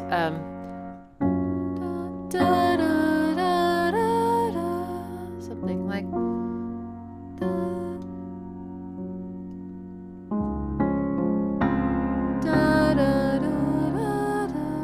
approximately, and this feels so inspired. That feels so inspired by this, for sure. Oh. No, it's not. I think it's the copyright strikes are always a little the copyright warnings, which is what I'm getting right now, which could lead to a block on the stream.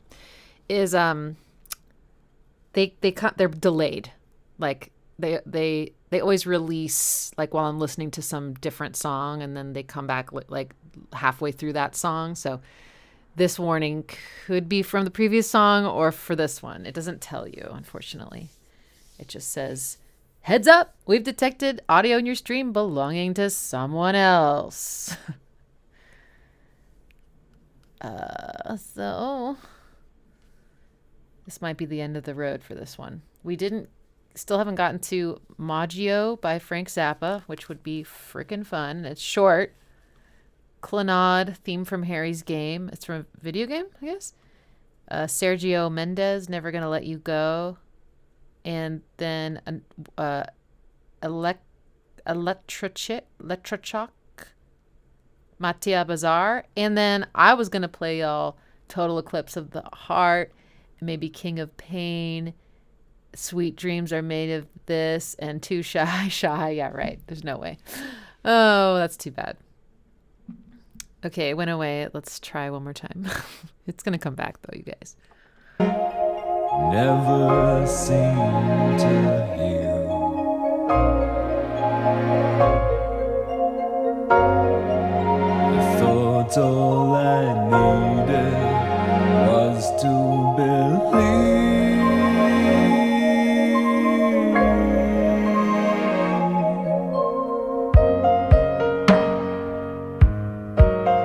cool. They took the snare. Well, not took. They disengaged the snares on the snare. Love that sound. Listen to those chordal voicings. Fourths. Here am I, a lifetime. God, he sounds like David Bowie right now. From you. Warning. Ooh, it's like a game.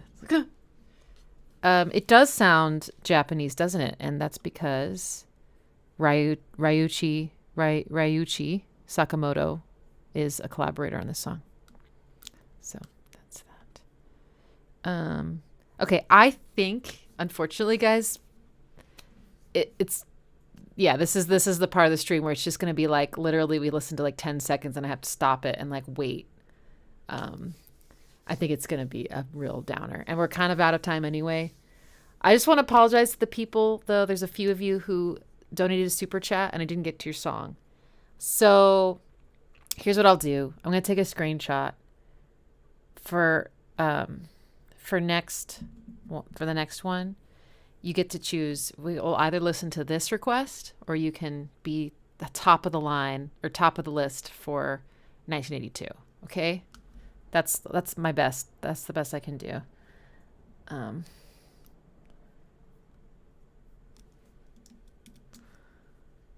Okay.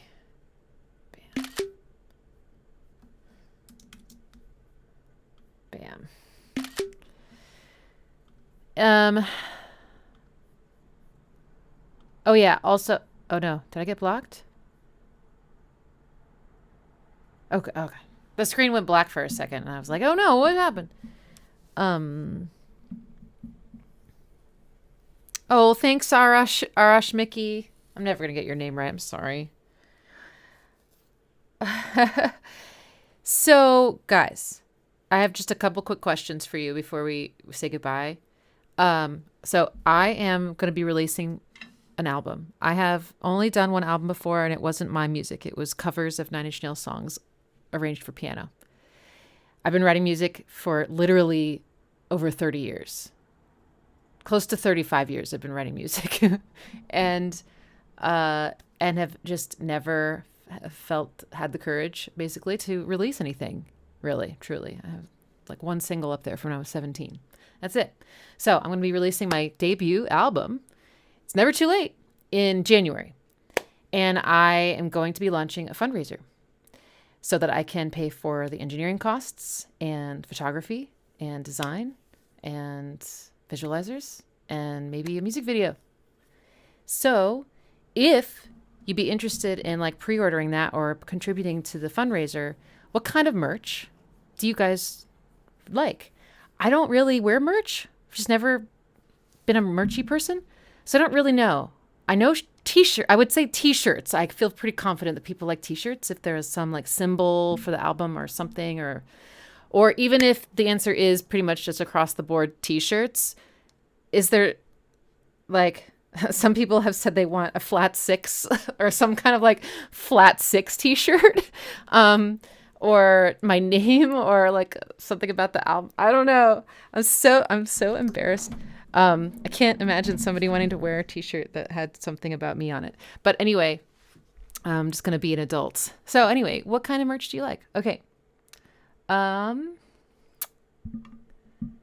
Is that the title? It's Never Too Late. No, it's not, but that's a good one. Man Willie wants a signed CD. Okay, done. We're going to do CDs. I'm waffling on vinyl. I think that sounds cool, but I also know you have to get your music mastered for vinyl, so that's a whole other cost. And then plus you have to shell out all the dough to order the vinyl and everything. So it's a big deal. But if enough people want them, then of course I'll do it. That sounds very cool. Okay, Moises says shirts, beanies, and mugs. So those are things that you actually buy. Or are you just suggesting merch in general? Like, I want to know what you guys would want, specifically you as a person.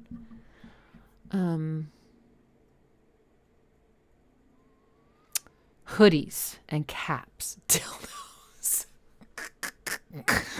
Oh my God. No, No. A Rototom t-shirt. Okay, I gotta start writing this down. Okay. Rototom t-shirt. Musical cilantro, Rototoms.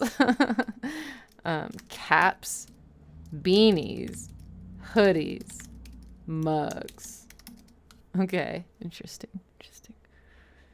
And I'm actually talking to the photographer right after this, like in 25 minutes. So this is helpful to know, like, what are we looking at here?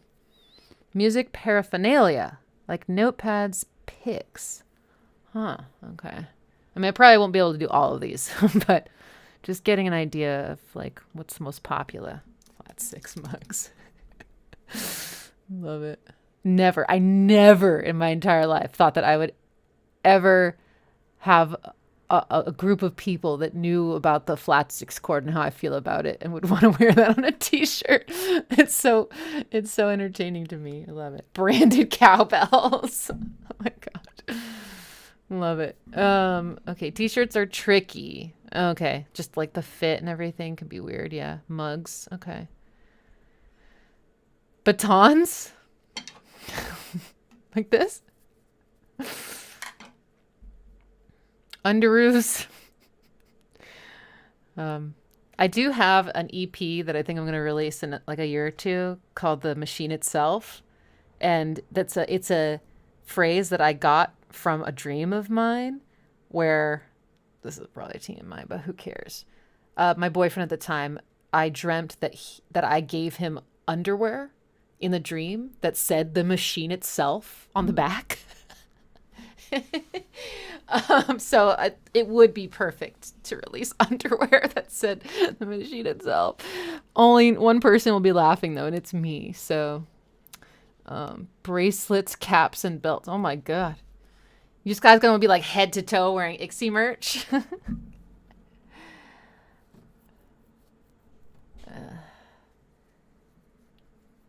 There's a minimum order for like all this stuff, so I have to kind of like keep it probably just to a few things, but I love the ideas. Notepads is a great idea. That is interesting. Oh, thanks guys for the super chats. That is so helpful. Really, it is. This is a very lean time for me. I don't know how people do this. Okay. Cat toys. Oh, salad dressing. All right, you guys. A cat harness with six flat rivets. Oh, that's too clever. Oh my God. Sheet music for all the songs. Oh, that'll be $1 million. Transcribing stuff is... I would hire someone. Let's just put it that. I would hire someone to transcribe my music. I wouldn't want to do it myself. No thanks. But okay, maybe. Well, on a fundraiser, you can do stretch goals. I have to figure out how this all works. But you can basically be like, here's my like minimum just to get the album like on Bandcamp, And then here's a stretch goal of like some visuals, some merch, some, or whatever. Certain kinds of merch, I guess. And then like a music video is probably the like top of the line thing. I could do a few polls. Yeah, I could set up some polls somewhere. I think I'm going to have to go and eat. But I can do polls on Patreon and I can do them for free. Like, I mean, they can be like for all people. Oh my gosh, my brain. You can you can make a Patreon post that is public. And I do those all the time because I have to re-upload all of the blocked live streams from this channel onto there. So if you want to like, have access to all that stuff, you should just probably follow me on Patreon. You don't have to sign up if that's not something you're interested in or can't do, but you can at least follow me for free. So I could do a poll there. That would be nice because I want to keep it in like a central place that people can come back to again and again, whereas here it would just disappear. COVID masks. Oh, Jesus. Merch can be tricky internationally. Because of shipping? Yeah. Yeah. Okay. All right, y'all. I'm going to eat. Thank you.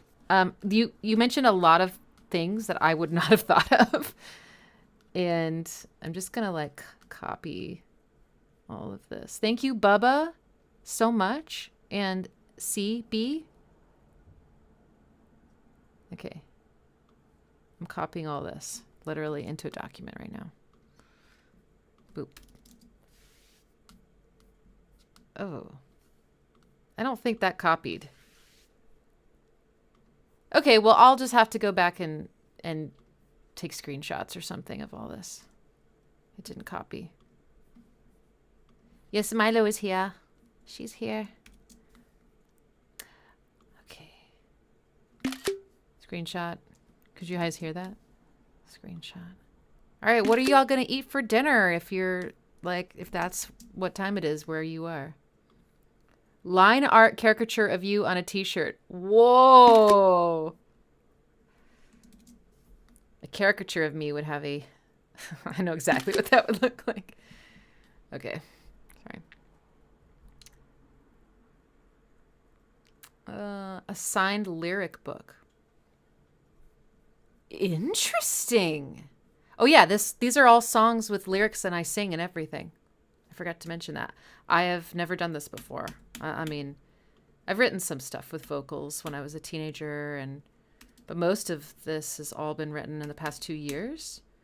And I mean, I've been singing my whole life, but I've never thought of myself as a singer. But I think now, once I put an album out where I'm singing, that I will. I'll add that to the list.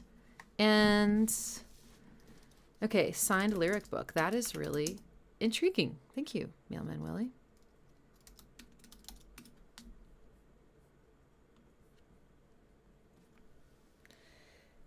Spanakopita? Oh my god. Can I have some? I'm half Greek. I'm entitled to half of your spanakopita. Is my Patreon link visible? It's on my YouTube homepage, but I'll put it in here right now. And it's also pinned right now, kind of at the top. Ixie Music. Bam. There it is. Yum, yum, yum. The best merch is merch that makes you feel like you're part of another world.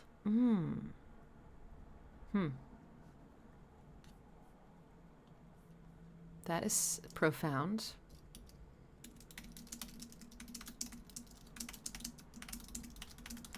Okay. Thank you, guys. It does give me more ideas. Okay.